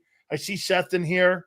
This goes all the way back. I mean, I see, like, it goes pre with Dick Vermeil, who I love absolutely. I mean, thank you so much for this, my friend. You're welcome. You're welcome, Dan. There's a lot of history there. The Eagles go back to 1933, and that book goes all the way back to 1933. And then some, because we also tell the story of the Frankfurt Yellow Jackets, who were the team that preceded the Eagles here and actually won an NFL championship. So, yeah, it's there's a reason why it's 542 pages, Dan. There's a lot of football history in this town. Well, as you know, guys like me and Jerome love pictures. So I'm really thrilled to death that there's a ton of pictures in here too, so that we can go through it. What's your favorite Philadelphia Eagle memory for you personally covering the team? Oh, well, my favorite Eagle memory predates my covering the team. It goes back to my childhood, really, was the 1960 season when the Eagles won the world championship, beating the Lombardi Packers at Franklin Field a game I attended as a 13-year-old. And my hero, my boyhood hero, Tommy McDonald, scored the go-ahead touchdown and really kind of cemented his legend and scored it right in front of me. I was sitting in section double E with my parents and grandparents. He caught the ball right in front of me. And that was probably it. That was the high point. Now, in terms of covering the team, which is a whole nother lifetime, I guess, it would have to be Super Bowl 52. It would have to be, the game in Minnesota when the Eagles took down Brady and Belichick and unrolled that Philly special that we'll be talking about forever. That would probably be, as a working reporter, that would probably be it. I had Doug Peterson on a couple days ago, and I told him it's the greatest play in Super Bowl history. I mean, he has the papers like this. Ray, he just goes, and the guy comes over and goes, Philly, Philly, goes, okay, go. And I'm like, he goes, and you know what he said about me? He said to play, he goes, for some reason, the mics weren't working, and the only guys that knew the play was me and Foles. And he goes, what'd you call? What'd you call? He goes, I called the Philly. And they went, what? And so I thought that was telling, because I hadn't heard that story, that the coaches didn't know what he had called because the mics had gone out and only the quarterback and him. I mean, you talk about Franklin Field. My uncle used to play. And when I grew up, my uncle's Robustelli. And when you talk Franklin Field, when I was a kid growing up, I always thought the number one rivalry was Eagles and Giants. I never thought Eagles and Cowboys when I was a kid. No, that came later, Dan. That came later. At the time you're talking about when Andy was playing, yeah, for sure. It was the Eagles and Giants. And that 1960 season came down to Eagles-Giants in the East and capped off by the famous Bednarik hit on Frank Gifford that actually won the conference and sent the Eagles to the championship game. So much history there. Yeah, the Cowboys came along later, and I guess it became Eagles-Cowboys. But for the longest time, it was Eagles-Giants for sure. And when you mention the Philly special play, there's a lot of subtext to that. I mean, if you look at that play, and how great is it that we actually had Foles wired, so you actually get to hear the conversation. And I mean, who could have ever imagined that a 1-yard pass could have such a dramatic arc?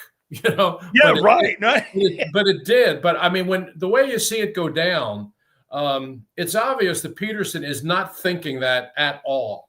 I mean, he's looking at the card when Foles comes over, and when Foles is the one that says, how about Philly, Philly?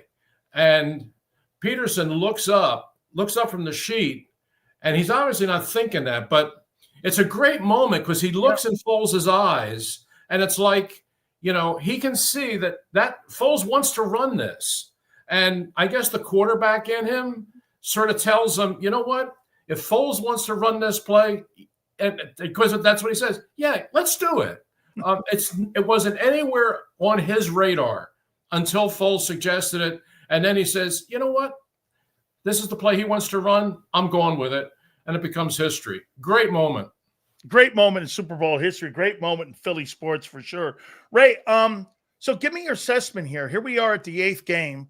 They're in the bye right now. They're 6-2. They've kind of wobbled into like the first 6 games, and then the last 2. Looks like they've picked up a little bit of momentum in the last 8 quarters. So your assessment on what you've seen so far, 6-2. Are you happy where they are right now? I think you have to be. I mean, at 6-2, and having played a pretty tough schedule to this point, to be here at 6-2, yeah, I think they're sitting in a pretty good spot. But Dan, I think you said it very well. I mean, they looked. I mean, for 5 weeks there, I mean, they were really ragged. I mean, after the Giants game, the first Giants game, after that one, I mean, you had to ask I was at least asking a very fundamental question. What does this team do well? Do they throw it well? No. Do they run it well? No. Do they stop the run? Not really. And how about the pass? No. I mean, there wasn't anything that far into the season that you can kind of hang your hat on and say, yeah, they got this and they can build on this. I mean, coming out of that Giants game, I didn't know where they were headed. Yeah. I mean, it was not alarmist or unrealistic to think that you were looking at 2023 all over again. I mean, that whole bottom falling out, it really looked like that. Yep. But, you know, I mean, they in the last 2 weeks, they've turned it around. I think some of the stuff that happened was probably, maybe, I don't know if healthy is the right word, but I think coming off that Giants game, I thought it was a really big moment when, after that game, as bad as it was, that Lane Johnson, who's the guy that everybody in that locker room looks up to. I mean, he's 13 years, future Hall of Famer, doesn't say much, but when he speaks, people listen. That after that game, he waited till all the press was around him, and he came out with a statement that, you know, I think we're too predictable on offense. And that wasn't a slip of the tongue, or that wasn't one of those things that a guy says and says, oh, geez, I shouldn't have said that. Lane Johnson says stuff, he says it with a purpose. And I think he sent out a message across the organization that we have to change the way we're doing business, you know, or we're going to be stuck right where we are. And boy, have they ever. I mean, they've come out and they're a much more diverse offensive team right now. I mean, they've done the thing that a lot of people, I mean, you've mentioned it, I've talked about it, is you can't play the whole game from the shotgun. No. I mean, in this offense, you got to get the quarterback under center some, because it opens up the play action pass, which is a big part of the offense. And that wasn't anywhere on their radar. And it had to be. And you saw this last game. Admittedly, it's the Giants. Okay. Admittedly, it's the Giants. But you saw a much better defense, a much more versatile defense. It helped both the running and the passing game. And maybe now they can move forward with a really balanced attack where they can both run it and pass it. And I guess we're going to find out, Dan, real quick, because these next couple games, they come out, they got to come right back playing Green Bay in Lambeau on a Monday night, and then come home and play the Lions. I mean, those two games are really going to tell us a lot about where this team's headed. Absolutely. Then you got also the Cowboys. You've got an improved Bears team too. That's going to be something to look at here. But I'll make this point to you too. And I've been saying this, and you tell me if you think I'm wrong on this, Ray.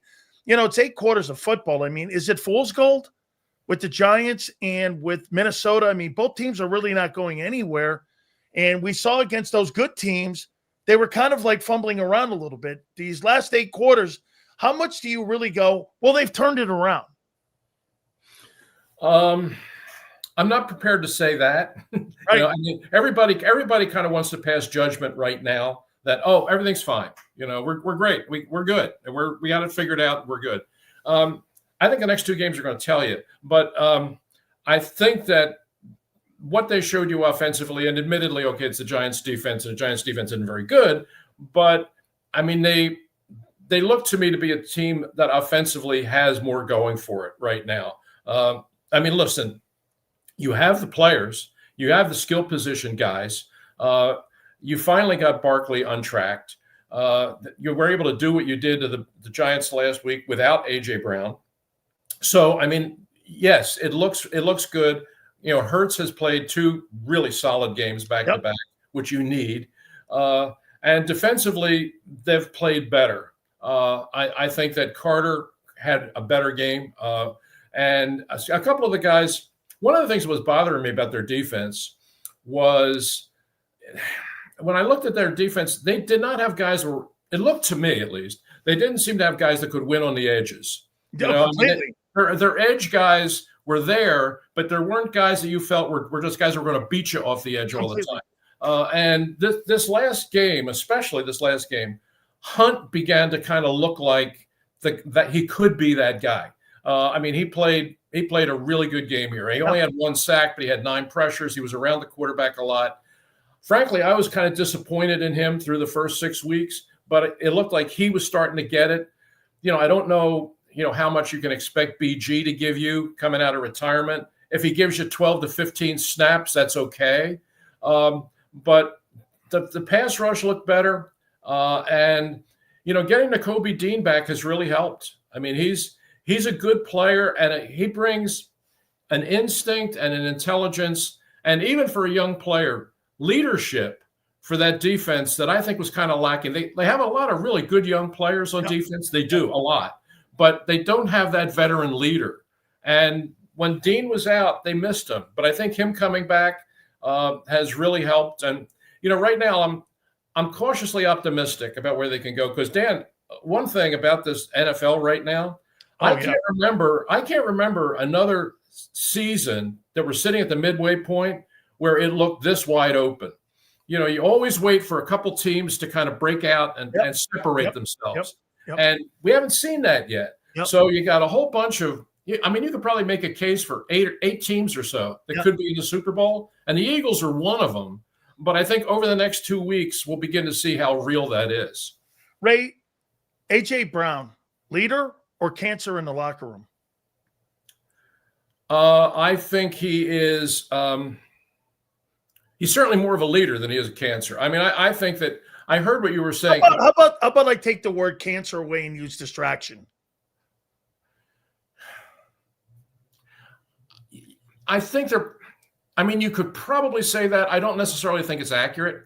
The problem we're dealing with the whole A.J. Brown thing here in Philly is that everybody wants to keep comparing it to T.O. Everybody wants to, everything they're viewing A.J. Brown through the prism of what they remember about Terrell Owens. And they are entirely different situations. They play the same position. Yes, they're cut from a different cloth, grant you. But what's involved in their situation is they're two totally different situations. And I think AJ is a guy that is he wants to be the guy in this offense. Yes. He wants to be the guy that gets the ball in the big spot. He wants to be the guy that will help you win a championship. He's not a guy that's everybody thinks he's worried about his numbers. I don't think it's that. I think it's just that he wants in the big games, in the big spots, he wants the ball in his hands. Not because it's about him, but he feels like that's making the team better. Those are the kinds of things that have to happen to get this team back to a championship game. I really don't think people say it's an all about him thing. I think he's more of a team guy than people realize. I think with him, honestly, I think it's all about winning. And you know what? Kurt Warner agreed with you. Yeah, well, he thinks it's more about wanting to compete and being a competitor. And to be great, you have to have greatness opportunities, being given the opportunity, and he wants his greatness. I think everything you're echoing is what Kurt said too, that he thinks people are missing on who he actually is. Yeah, and I think Kurt would certainly know. Listen, he was running the same offense as Isaac Bruce and Torrey Holt. Yeah. And you think those guys didn't want the ball? Of course they did. That's the nature of the game. It's the nature of the position. And it's the nature of the times, frankly. We're living in this era. You know it. I know it. We all know it. Social media has changed everything, and everybody's thoughts are out there 24/7, and, AJ is a guy who lives in that world, and it makes it hard on the organization. It makes it hard on the media that has to try and decipher it. But I don't think he's a selfish player. I think he's a highly competitive, highly motivated guy that wants to ultimately help this team win a championship, and he wants to have a bigger hand in it. The whole TO thing, which everybody keeps comparing it to, is, that's apples and oranges. They aren't the same case at all. The quarterback now. I heard you on WIP the other day, and I'm going to get to that comment that you made about Hurts and MVP stuff. But I want to ask you this, since we're talking about the book, folks, remember again, Christmas time. I want to ask you this, how you think Jalen Hurts has handled this situation compared to how Donovan McNabb handled that situation. Mm-hmm. Because to me, I think a quarterback's responsibility is, these wide receivers in today's times. Again, Ray, you've been covering the NFL and the league as well as anybody I've ever talked to. Nobody chirped like this because, defensive wide receivers back then, you got knocked out if you opened up your mouth back in the day. Today, you are protected by the league. And so you're going to have more of these diva type guys today in today's game. You're just going to have it. So I look at Hurts and how he's handled this situation, and I don't think McNabb could have handled this. I think that Hurts shows more leadership by ignoring it in a way. Am I wrong when I say that? No, I think you're right. And when you talk about the locker room culture of how it's changed in the time that I've been covering it, boy, you're so right. I mean, I'll just give you one example, and there were many others. But, I mean, you think in the 70s, Lynn Swann, who's one of the most talented receivers that's ever stepped on a football field, because of the way the Steelers were built, because they had Franco, because they had all the other weapons, Lynn Swann's catching 35 passes a year. Now, you don't think that he wanted more coming out of USC? Of course. But do you think he's going to step up and say that when he's got Jack Lambert standing over here and Joe Green standing over here? No. I mean, he just, listen, when the ball came his way, as we saw in the big games, it did. Yep, good games. He went up and made those plays. And ultimately down the road, I remember when his career was over, said and done, and I was a Hall of Fame voter, his name would come up in the Hall of Fame voting room, the committee, and would have some of the guys at the table would all say, oh, look at the number of passes he caught. Oh, for God's sakes, he hardly caught any passes. And I'm saying, don't you guys get it? I mean, don't you understand that in a big game, that when they needed him, he could do anything you wanted him to do. But he played his role on the team because he understood it. But that was a different time, and that was a different era, and certainly a different locker room than what you got now. Now a lot of these guys, they are playing for themselves. There's no question about that. But I don't see this guy as being, to me, disruptive. And it doesn't seem to me that the guys on the team have a problem with him. With T.O., you could tell. With T.O., there was real tension in the room, and everybody was kind of, people were not supportive of what he was doing. They just weren't. You don't feel that with A.J. Brown. I think more of these guys on the team kind of understand that he just wants to help the team win.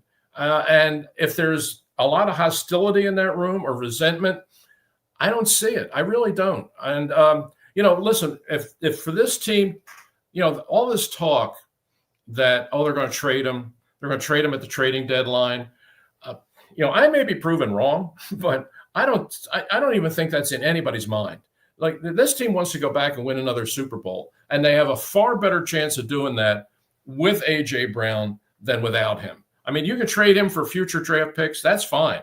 But the fact of the matter is, you got a chance right now to go back to back and win this thing again. And if that's really what you're thinking about, which it should be, then you have a much better chance of doing it with this guy than without him.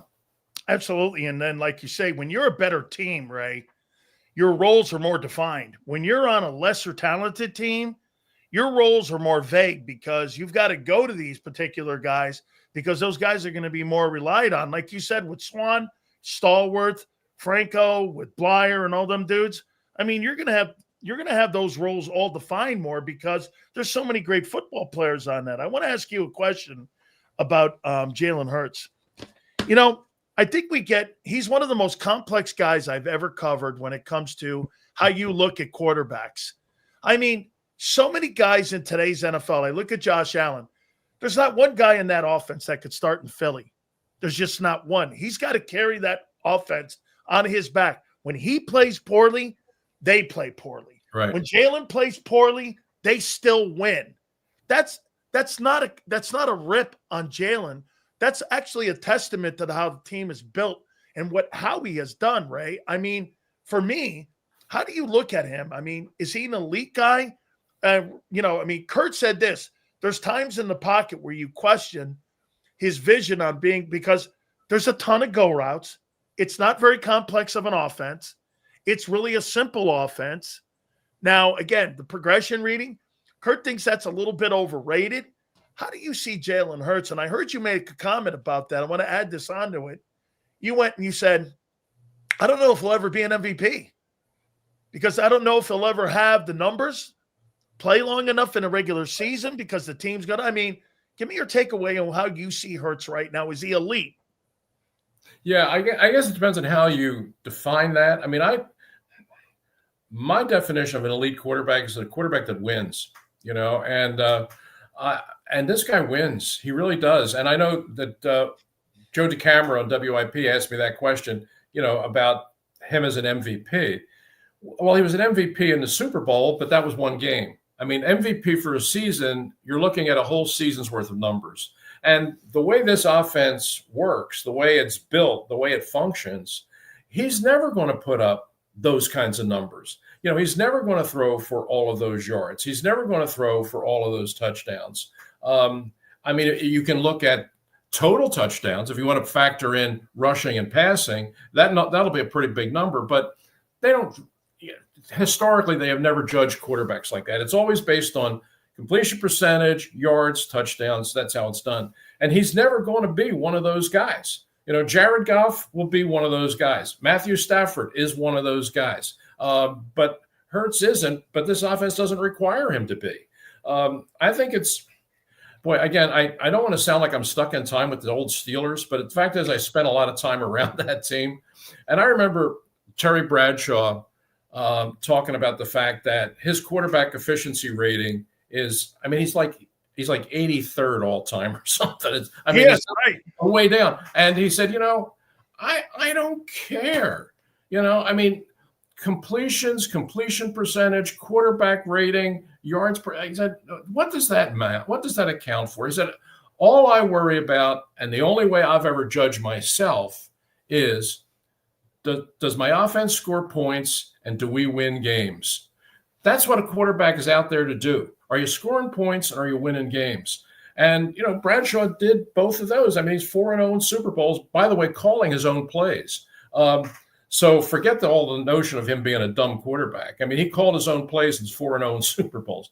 But I think that Hurts is sort of like that. If you try to judge him by the conventional metrics of all those yards and the whole analytics thing, I mean, he's never going to be one of those top guys. But when you come right down to it, at the end of the day, it's about winning games, and he wins them. And he's won them everywhere he's played, starting in high school, going through Alabama, going through Oklahoma, and then here.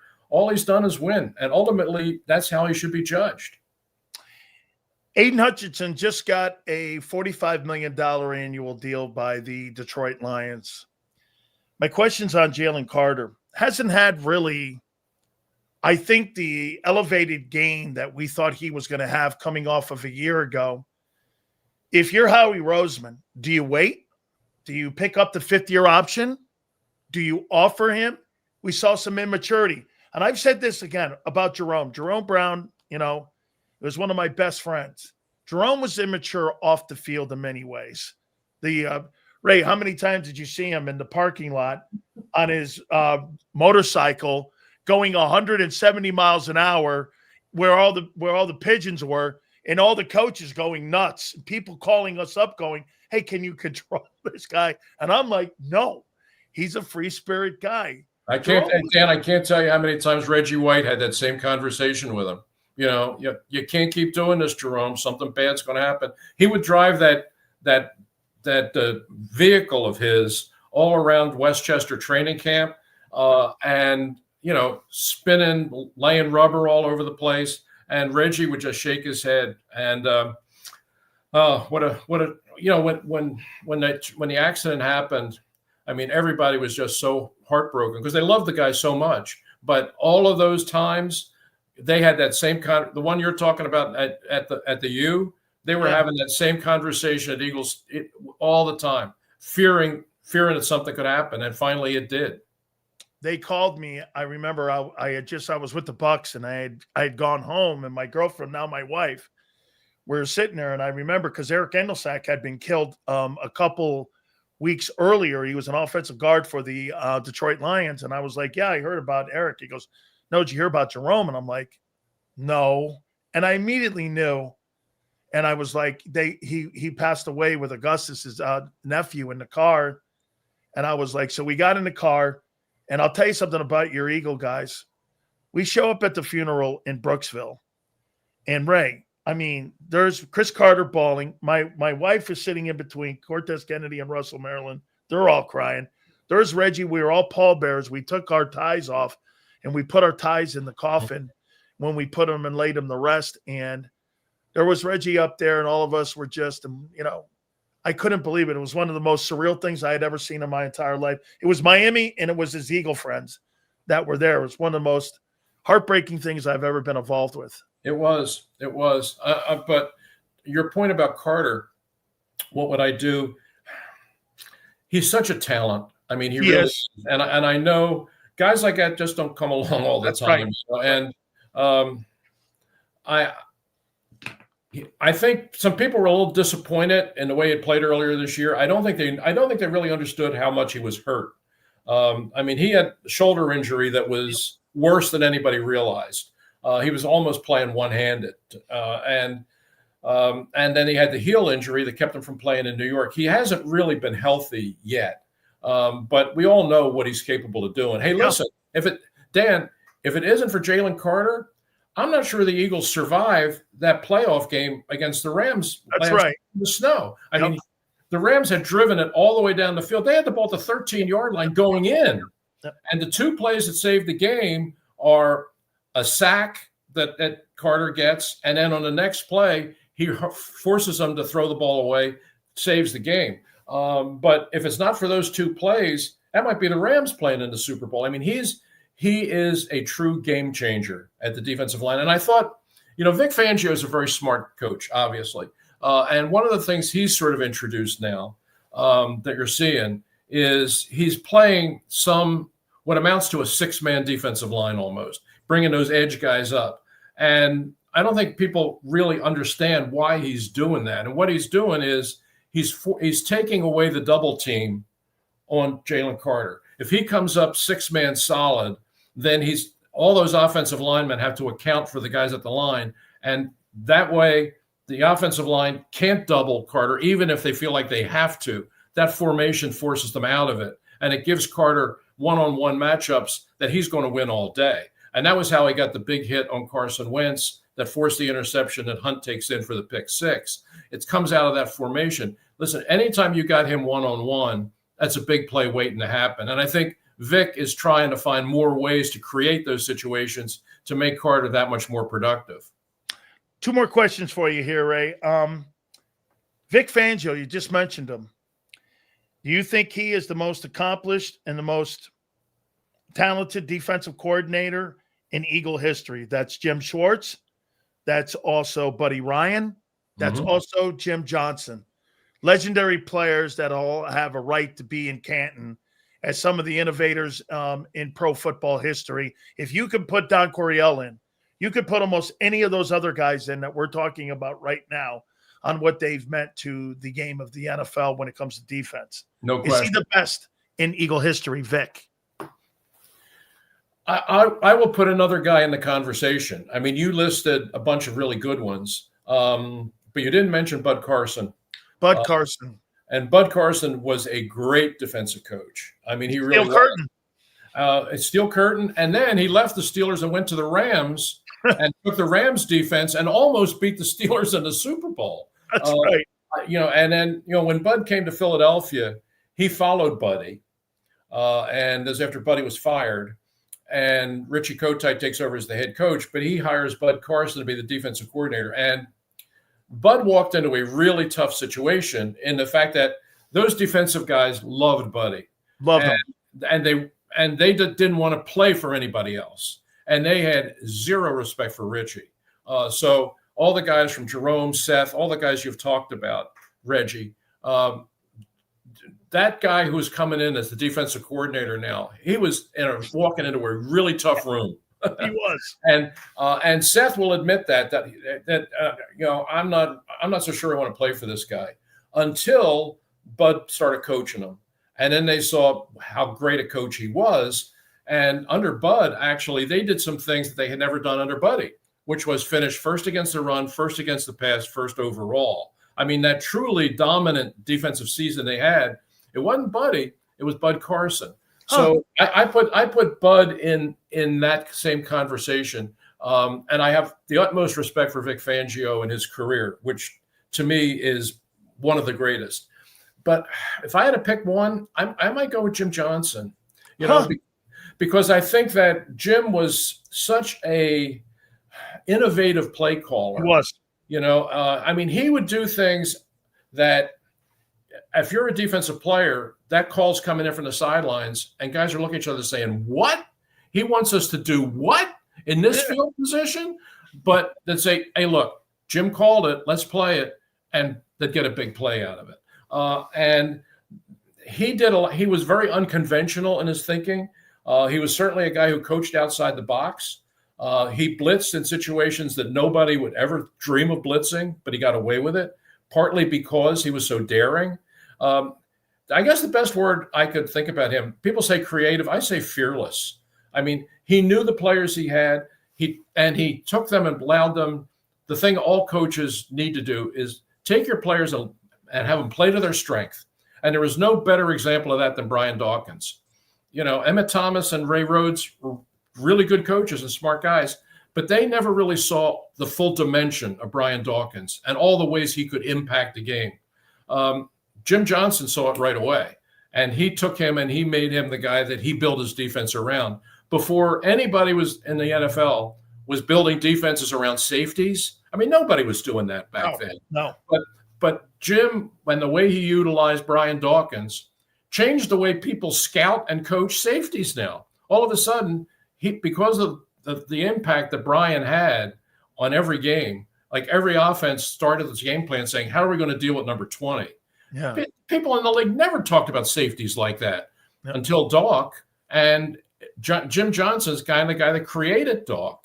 And so in all of those reasons, I thought that Jim was a great defensive coach. All the guys you mentioned absolutely are outstanding defensive coaches. But you asked me to pick one.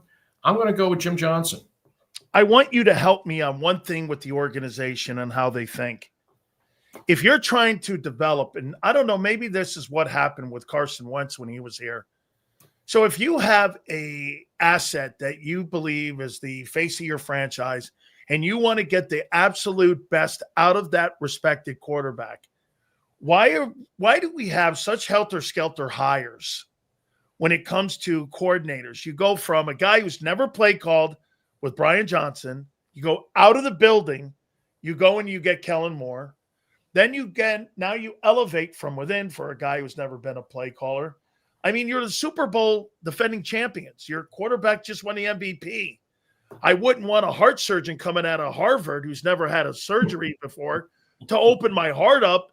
I'd want someone with a little more experience. Or if I'm getting on an airplane, I don't know about you, but Ray, I'm not getting on an airplane with a guy flying a jet for the first time.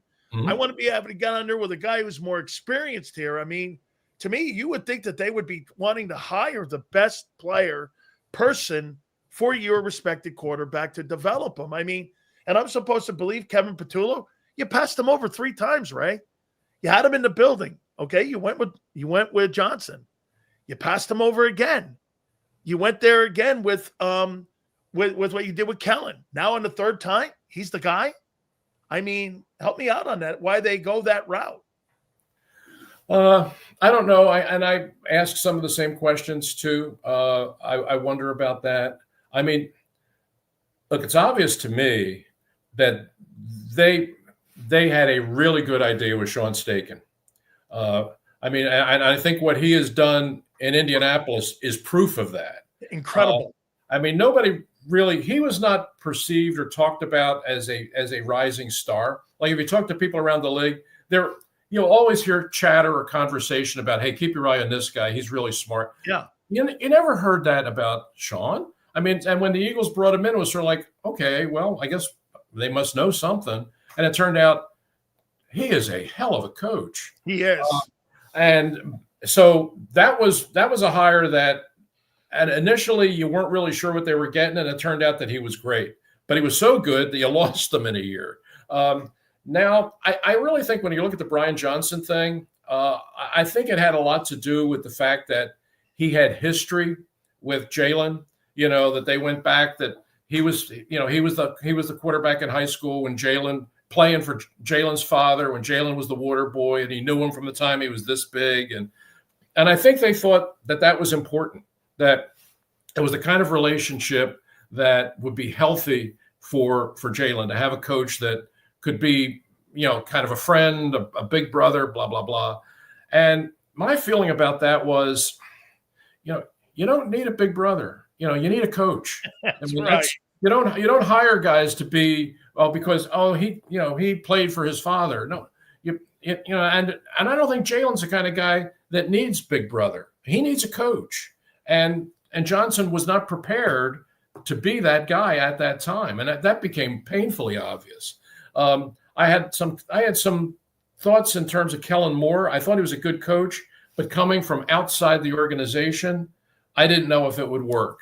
And initially, the first month of the season, it didn't look like it would. But then later on, once they kind of reestablished, like, okay, what's our identity? What are we going to build around? Once they figured that out, then I thought, in terms of his play calling, I thought he was very good. I think he made a bad decision in taking the job that he took.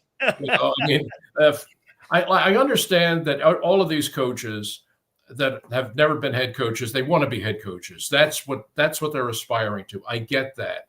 But, Kellen took the last job that was left, and it was the wrong job. And anybody could have told him that. It's a bad team, bad front office, bad organization, bad salary caps. It was a terrible situation. But he so wanted to be a head coach that he took it. That's the kind of thing that, if he had asked me for my advice, I would have said, look, the Eagles are going to be a really good team next year. They ain't going anywhere. Okay. So the chances are they might be back in the Super Bowl again. At the very least, they're going to be in the playoffs.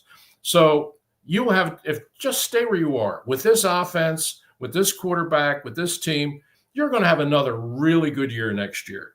And at the end of that year, there's going to be 5, 6, 7 openings. And instead of having one to choose from, you'll have all of them to choose from. And I guarantee you there's going to be better ones than the one you're taking right now. But, you can't tell a guy to walk away from an opportunity. So he took that job. And, I wish him well. He's a nice fella, and I think he's a good coach. But that's the kind of job that ends coaches' careers instead of enhancing them. I got to sneak this last one in on you. You've covered such great players in Eagle history. It really is. It's like your encyclopedia. It's like you're the talking encyclopedia. Okay. And I so appreciate that. Is Jalen Hurts the greatest quarterback in Eagle history? Oh, no. Mm-hmm. No. The greatest. Well, this is. See, I think it's Randall. Yeah. Well, I think he was certainly the most talented. Don't you think he's the Patrick Mahomes of today? Randall? Yeah. Like, wouldn't Patrick Mahomes be the Randall of today? Like, could you imagine him if he had Andy and he had somebody like that coaching him instead of him freelancing the way? Because I was told when I was in the league, he freelanced that offense most of the time. It was just all him.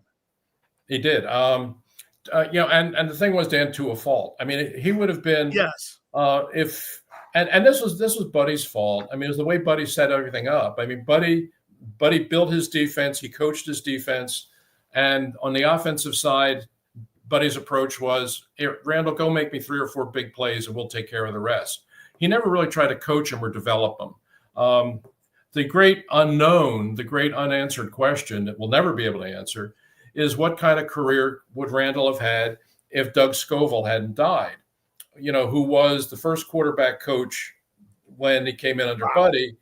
He was in all the years I was around Randall, Dan, Doug was the only coach that he really listened to. And Doug could build him up, but when he needed to, he could bring him down and do it in a way that Randall respected and learned from.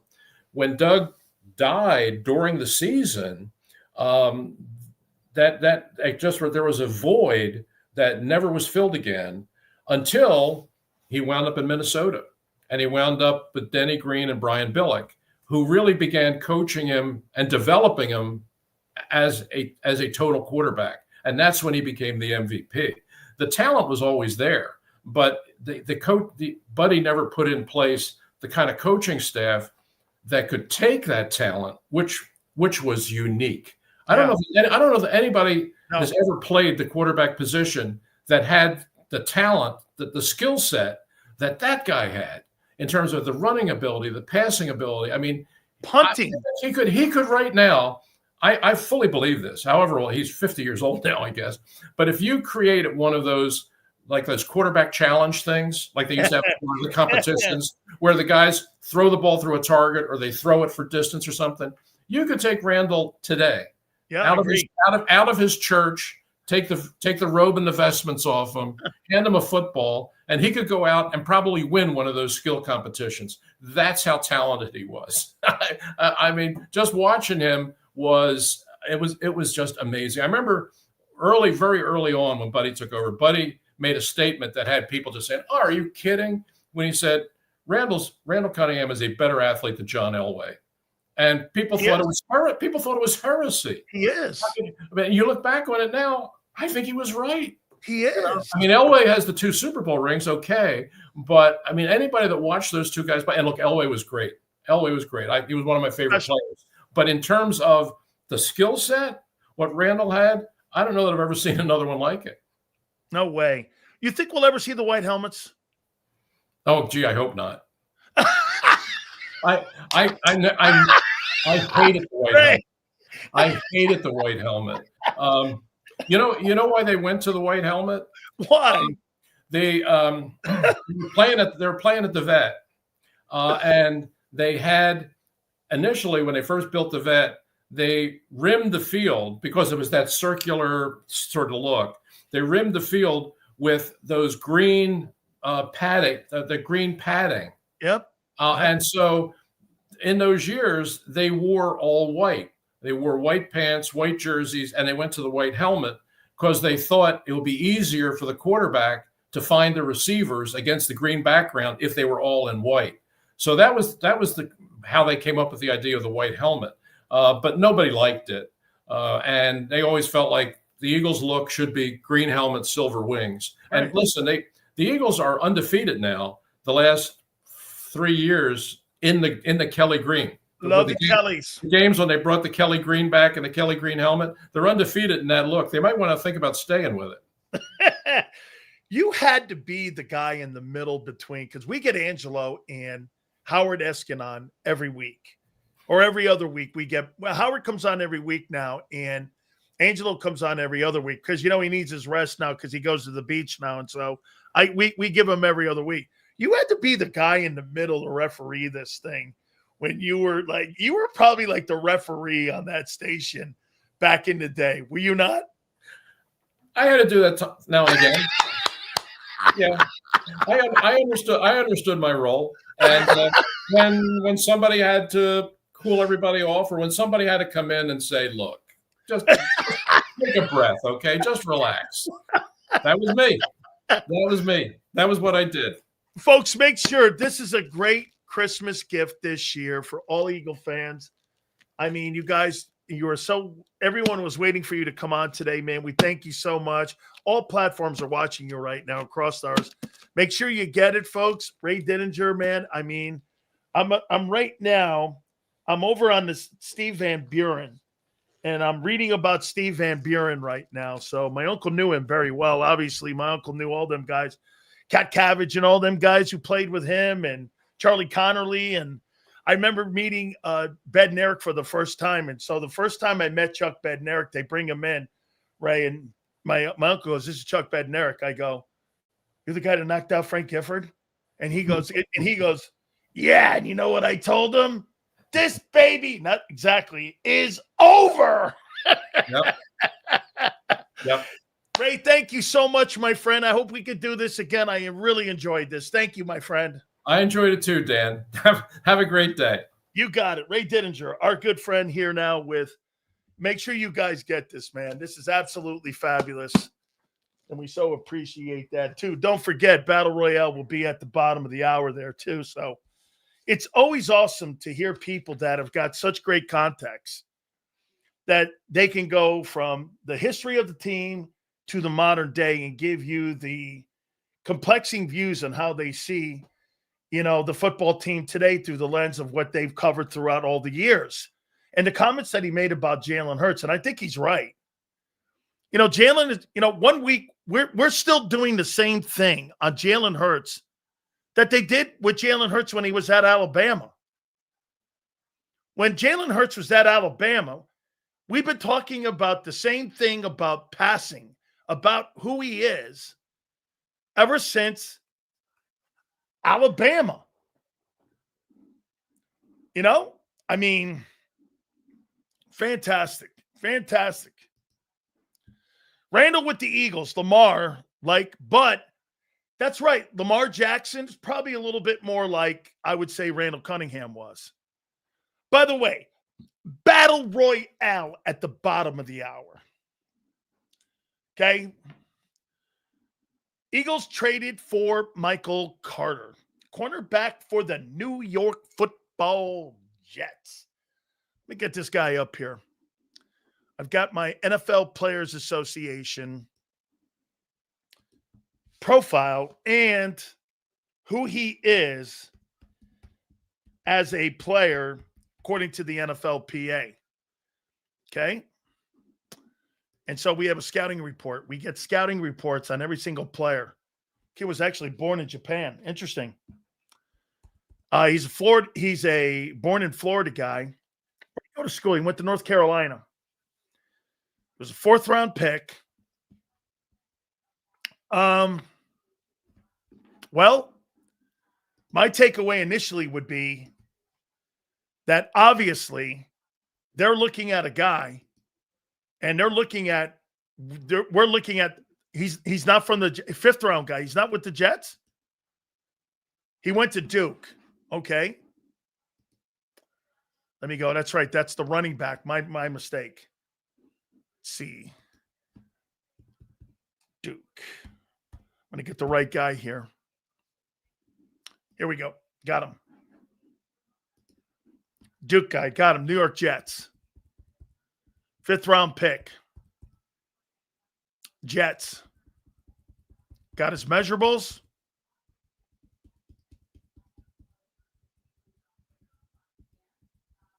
.436. Wow. Little short, 5'9".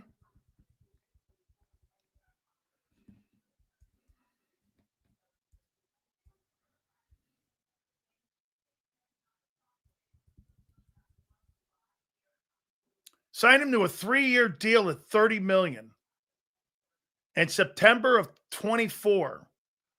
Okay. Includes 13.61 in signing bonus. This made him the highest paid slot corner in the NFL. Is that correct? Am I right when I say that, Xander? Okay. I mean, so this guy's not cheap.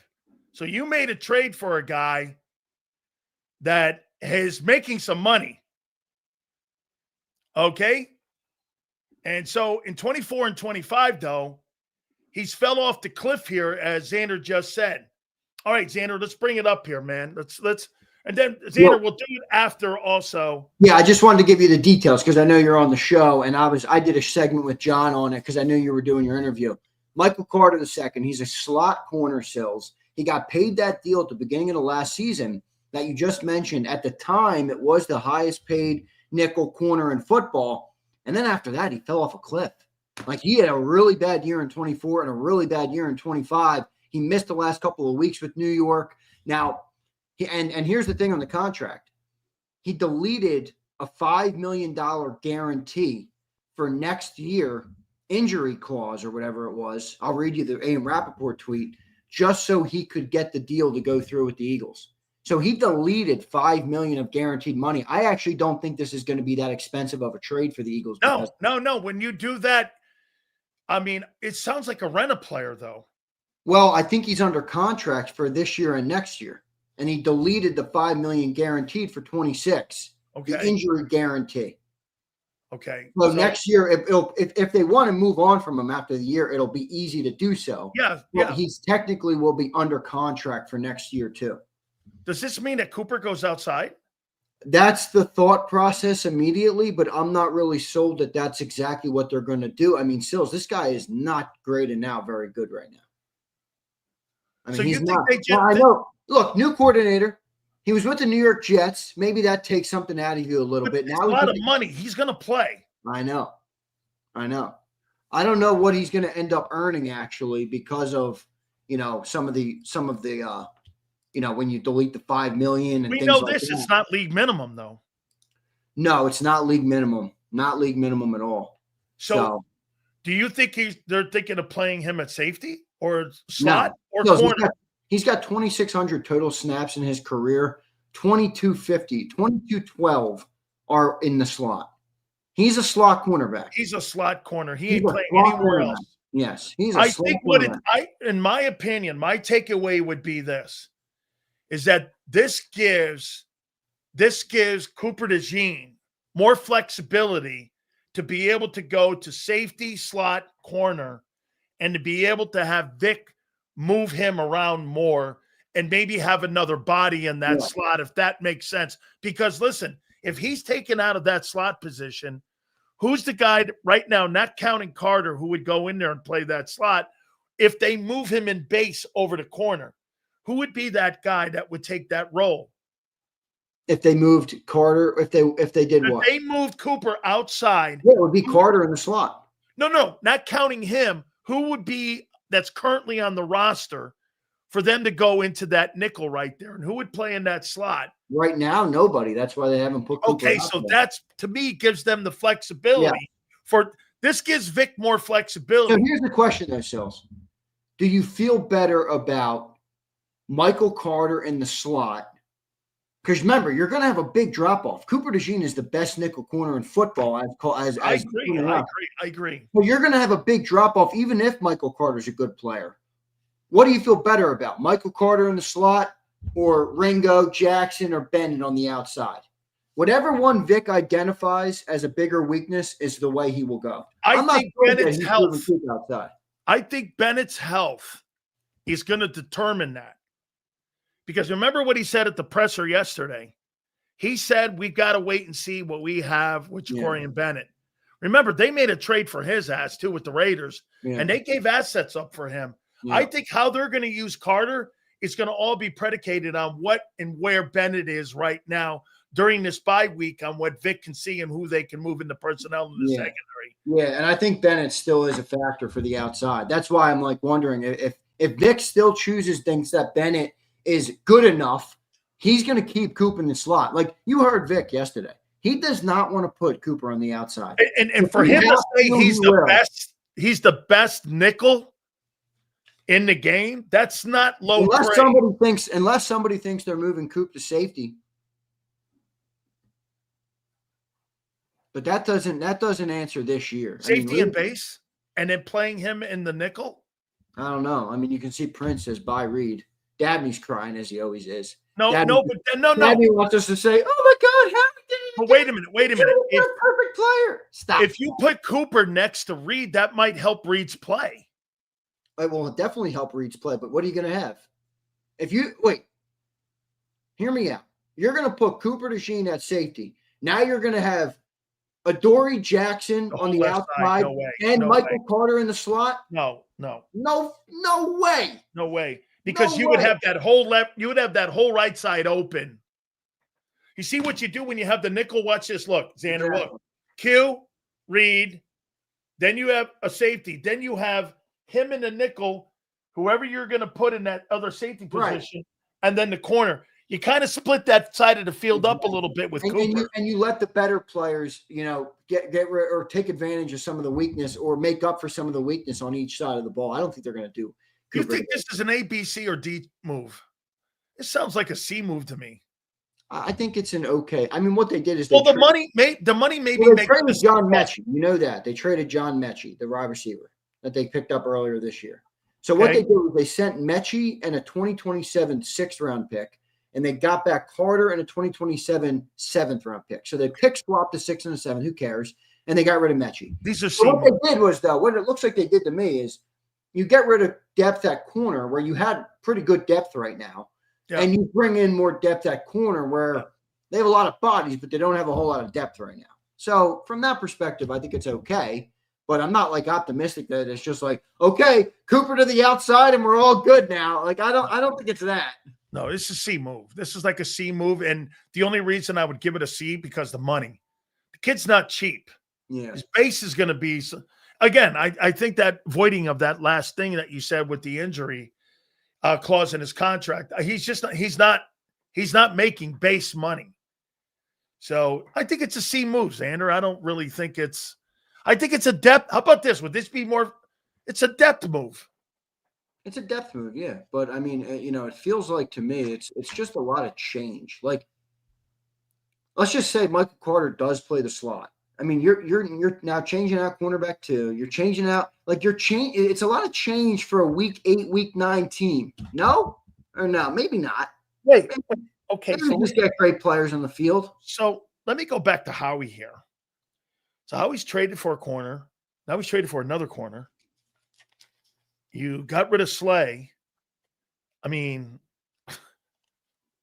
aren't you admitting that you didn't retool the cornerback position if you're Howie? That but it's you're making a week 9 move at corner where you made what 2 months ago? You made another move at corner with the Raiders. I mean, that's it. I give them credit for this. They're identifying. Dude, what's he going to be making? Because that deal was big, but remember, there's signing bonuses in there. I got it.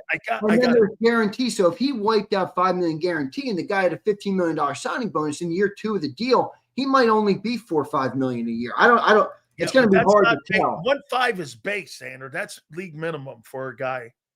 It's like 1.5. Let me see if I can find out what his contract's going to be for us. I don't think I'm going to be able to find it out yet. If you find out more information after Battle Royale, we'll do that when we get the guys up here. Because to me, Xander, it looks like a C move here, man. I think it's a C move. I think that's a good. I think that's it's a. By the way, not a bad move. It's a depth move. No, I'm not saying it's a bad move. Sometimes I think Eagle fans go right to like, okay, another Howie Roseman vision. First off, Howie's track record of in-season this year's been terrible.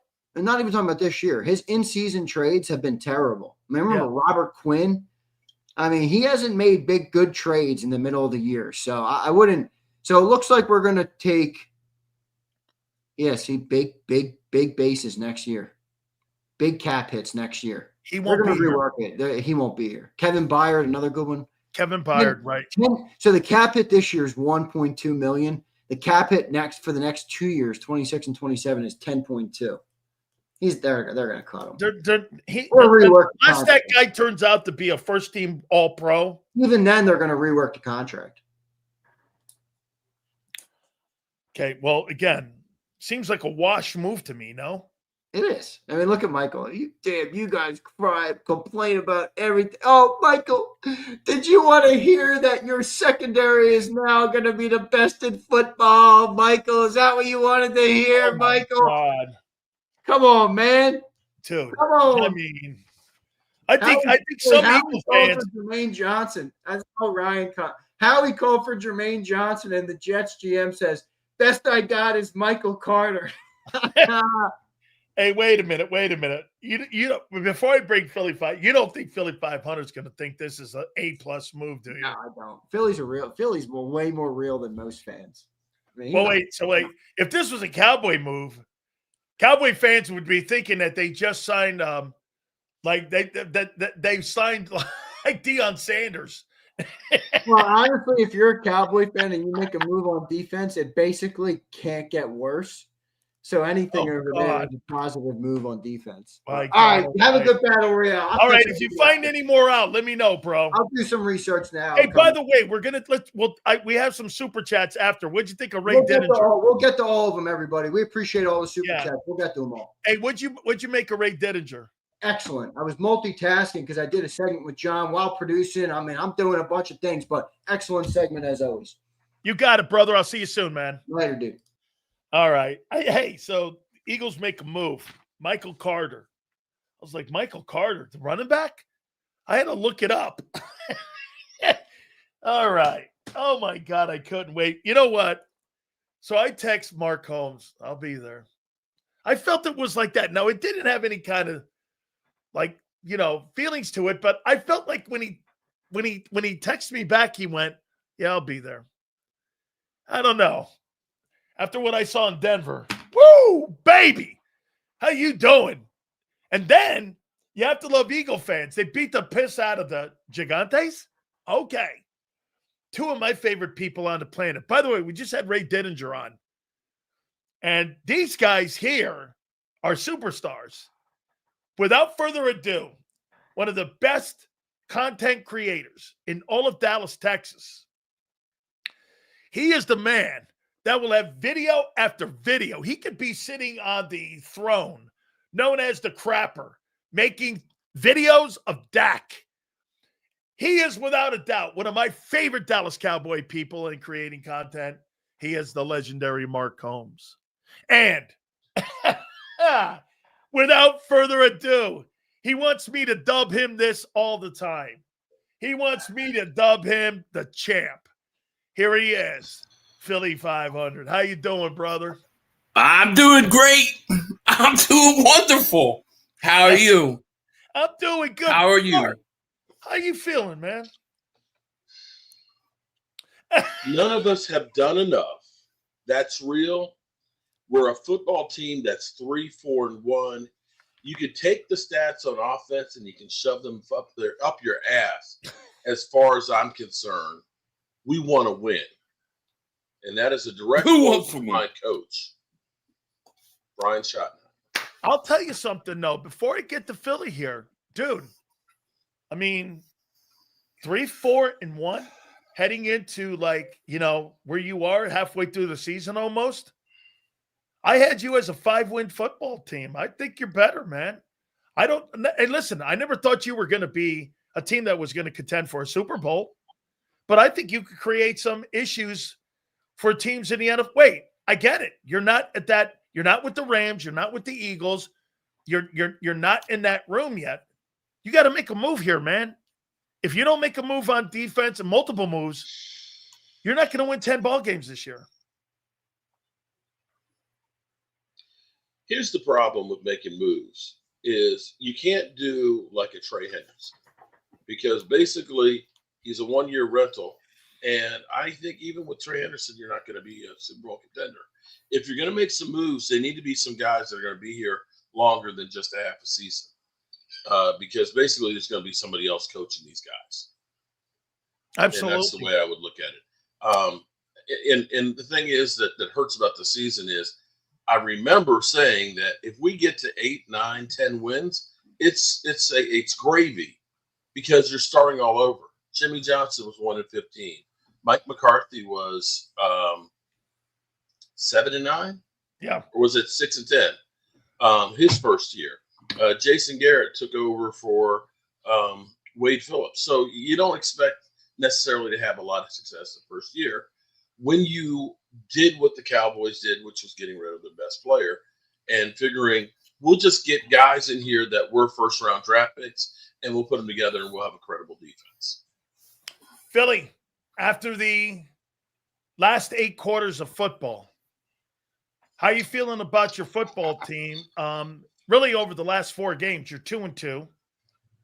And, the reason why I went there was a lot of people were questioning with the 2 losses, right? Now, all of a sudden, coming off the 2 losses, you've been able to beat Minnesota and you've been able to beat the Giants. You're 6-2 right now. I think it's great where you are sitting at 6-2. How are you feeling about where the football team is now in the bye?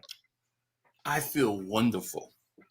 I feel absolutely wonderful because I'm starting to see them stack up quarters after quarters, right?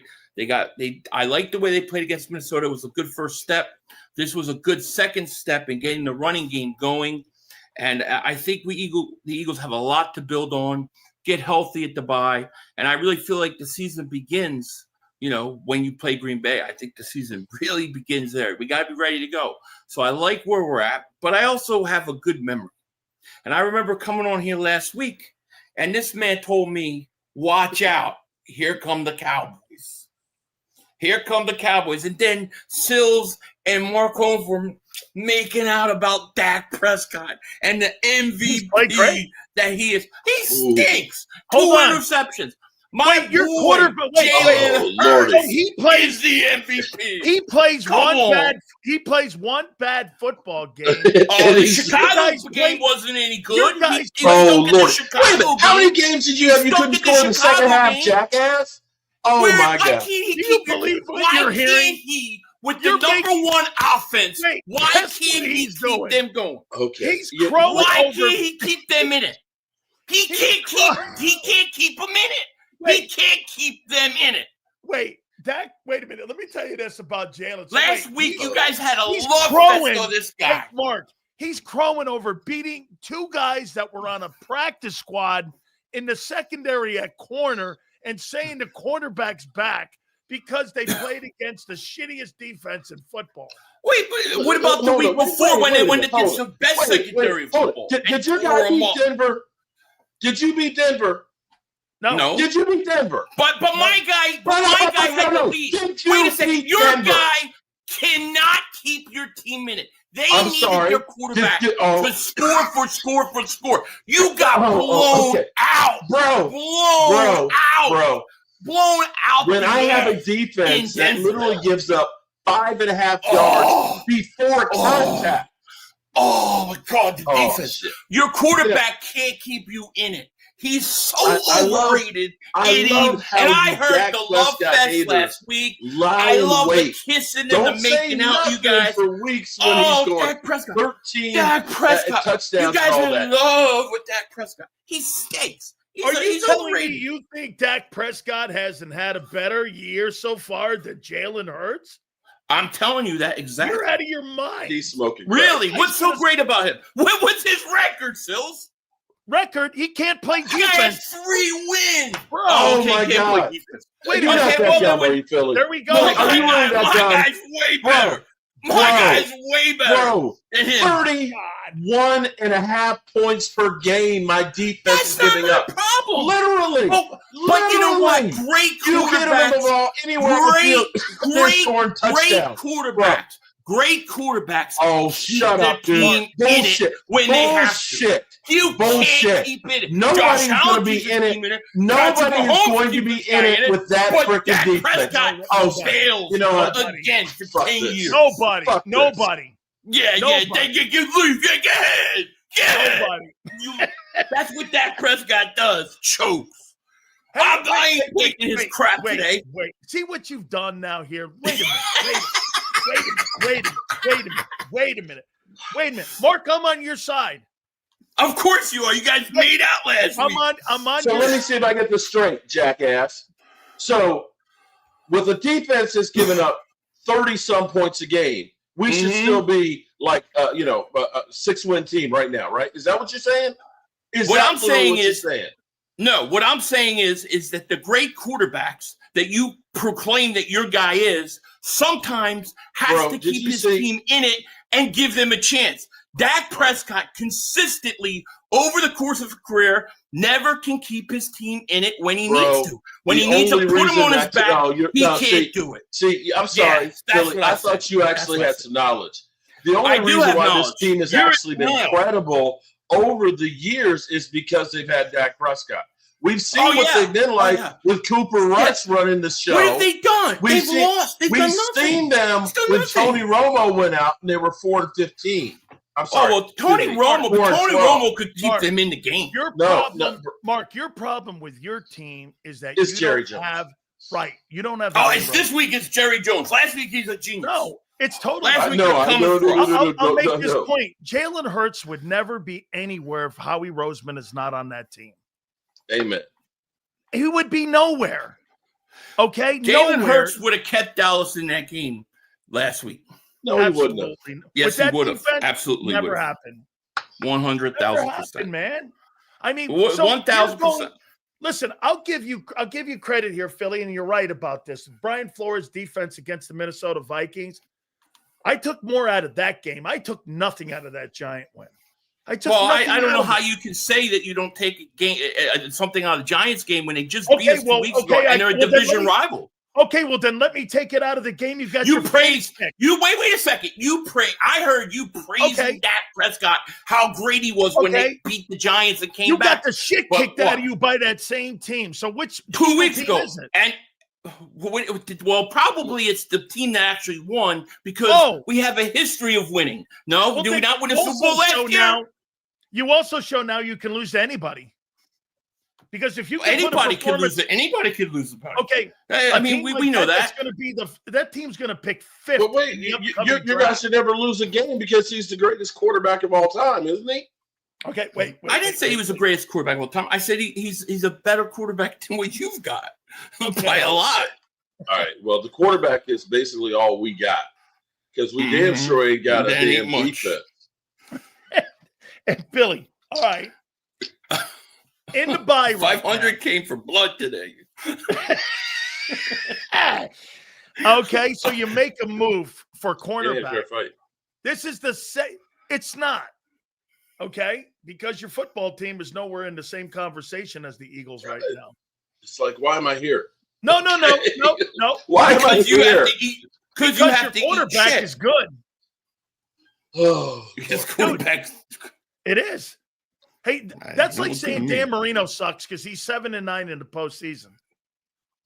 No. I can't put Dak Prescott in Dan Marino's shoes. Wait, Dan Marino's got a losing record in the postseason. Yeah, but that's Dan Marino. Dan Marino played in a different era, and Dan Marino was in a Super Bowl. So Dak hasn't been to the championship game. So wait a minute. So with that premise there, you believe Jalen Hurts is a better player than Lamar Jackson? Yes. Okay. Nobody on the planet would think that. Well, that's why they have how many wins. That's how many Super Bowls has he been in. At some point, it's not about the statistics, Hills. You don't get into the Hall of Fame. It's about the winning. You don't get into the Hall of Fame with Super Bowls, dude. You get into the Hall of Fame. I don't care about the Hall of Fame. All right. I care about the Super Bowls. Okay. All right. Fair enough. All right.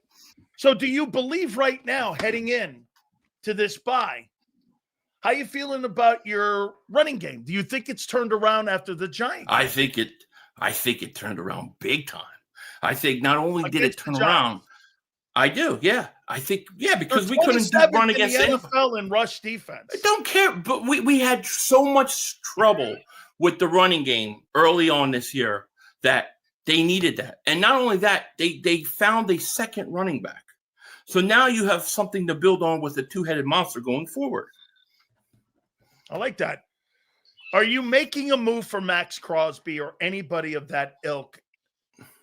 Yes. Jerry Jones is just full of shit. Okay. Jerry Jones has been milking that we got that trade. We got 2 extra picks. We got some cash. And if we find something that's going to make us better, we're going to go ahead and do something about it. Our phones are waiting for you to call us here because we're going to do something here. Man, he's P.T. Barnum, man. He's P.T. freaking Barnum. Now, I will say, if you look at what just happened with Hutchinson getting a $45 million deal and knowing that Micah Parsons is 47, if you did make a move for Max Crosby, and let's say you gave up a first and second, and by all means, I'd be happy to trade second-round picks because every one of our second-round picks, guys are just freaking ass. They just suck. I have a question. No questions for you, Philly. Philly, shut up. This is my time. We've listened to you just talking and trashing my team. Shut the fuck up, okay? Shut up. Okay? The stars are falling. Let me just talk about Max Crosby. The stars have fallen. I'm not listening. I'm not listening. Just shut up. I'm sick of you Eagle fans. Listen, I can't look at my email. I get emails trolling out there. I can't go to Facebook. I can't go to Instagram. I can't even go on my live streams. All I get is freaking Eagles people just literally coming after me. So just shut up, Billy. I've gotten all your damn text messages with all this stuff. I even got a guy sending me Sesame Street. All the little guys there. The letter of the day is L. Just shut up. I'm sick of this shit. I'm sick of it. What here? My God. Now, can I finish my statement, Philly? Please, or are you going to rudely interrupt me while I'm melting down? Please, before you have an aneurysm, yes. Jeez. Christ. Philly, look what you're doing, Philly. You're going to kill the guy. Max Crosby would at least make sense because at least he has 2 more years left on his deal at $35 million, and hopefully is young enough that he is actually going to be there for some length of time. Do I think the Cowboys are going to do it? No, because Jerry Jones, he just loves to go ahead. It just makes you think you're going to do something. He's going to make you think we're going to make the playoffs. Man, okay, Philly. The stars have fallen. The stars have fallen. Philly. They have burned up. Hey, all I gotta say is, why would a Cowboy fan that just proclaimed to have the worst defense in the history of the NFL even want to bother making a trade? Why would you want Crosby? Why would you want him? It's not gonna help you anyways. You're gonna go what, from the worst defense in history to the worst defense in history? Ain't gonna help you. You guys are. You're in rare form today, Philly. You've been thinking about this shit since Sunday, haven't you? I said last week. Let me make some notes here. Okay. No, haven't you? No. I've been waiting since last Wednesday. When I watched for payback. But someone will tell you, Wednesday, one of these days, the chickens are going to come home to roost, Bobby. They're going to come home to roost. You've been saying that for 10 years. It hasn't happened. Shit. Let me tell you something. I said last week. It took 50 years for you guys to win a Super Bowl, but it finally happened, didn't it? Dak Prescott. You guys love fest for Dak Prescott. Mary, I was sick. It was sickening. Mark comes on. Oh, we're coming for you, Philly. We're coming for that ass. We're still coming for you. I don't think so. We're still coming for you. You got no shot. You're not even going to beat Arizona. You're going to lose this week. Cowboys Super Bowl is going against You're going to lose this week. Hey, go play with Elmo. You're going to lose this week again. Hey, Philly. He mentioned Hutchinson just now. Are you going to pay Jaylen Carter after what you've seen this year north of $45 million, or are you going to pick the 5th-year option up and not pay him that? How are you going to handle this offseason here? Because right now he's been underwhelming. You got to pay him. I understand. You're going to pay him north of Aiden Hutchinson? I'm going to. Oh, I don't think a defensive tackle is going to make what an edge rusher. Right, they're different positions. So he's not going to make that much. But I don't see how you can sit there and play games with this guy with the talent he has. So you could put some stuff in his contract, to keep him accountable. But I don't think you can mess around with it. I think you got to sign him. Okay. Overshown, is he coming back this week? Not this week. He'll probably be coming back after the bye week. They just opened up this window. You think he'll be on the field for Philly? Oh, yeah. He'll definitely be on the field for Philly. Good. Mark, I happen to tell you, if you look at all the quarterback and how people are looking, people are loving what Dak is doing right now. He's playing fucking great football. Would you say that this is one of the better years? Hey, look, I don't give you know what I could say about Hurts? There's many games you can pick out this year that he's winner, stunk. Mr. MVP. Mr. MVP. Dak Prescott stinks. He threw 2 picks. Hey, wait a minute, Mark. Do you think this is one of the better years he's had so far? He's got to carry the team. Great. It's amazing. 2 years ago was really good. We'll see. But again, it doesn't matter. As Philly put it, we're not winning games. So it doesn't really matter in the grand scheme of things. That's the worst part about this is, going into this, every year that Dak Prescott has been injured, when he's come back, he's had great seasons. And the Cowboys didn't take advantage of it. The Joneses, of course, doing what they do. Let's bring in a bunch of guys that are basically one-year rentals that are league minimum guys. We'll throw them together on the defense, and we'll be fine. And that's not a way to win. All right, well, let me ask you this. How do you think the Eagles do against the Packers next Monday night? I'm hoping that I'll be able to come in on Wednesday feeling pretty good. How about that? Okay? That's what I'm hoping. Do you know, and Roll Philly Dog said this, and I'm going to point this out. Dak Prescott has thrown more interceptions in one game than Jalen Hurts all year. That's because Dak Prescott. Because you guys don't throw the football 20 times a game. That's because his team stinks. I mean, Jalen throws the ball 7 times a game. The other guy throws it 40. I mean, you're gonna have. Then how amazing is that? I tell you what, Philly, it must be nice that you guys can hold on to a game without having to score a single point in the second half. Mm-hmm. How many? What's your record again, Mark? 3. What's your record? And 1. It's November, and you have 3 wins. And guess what? This is Dak's Super Bowl year. September and October is behind us. Now, here comes the whatchamacallit. He begins to fade in November, right around Thanksgiving. December's coming, and you can't stop it. Would you keep Brett Toth in there, or would you put Cam Jurgens in?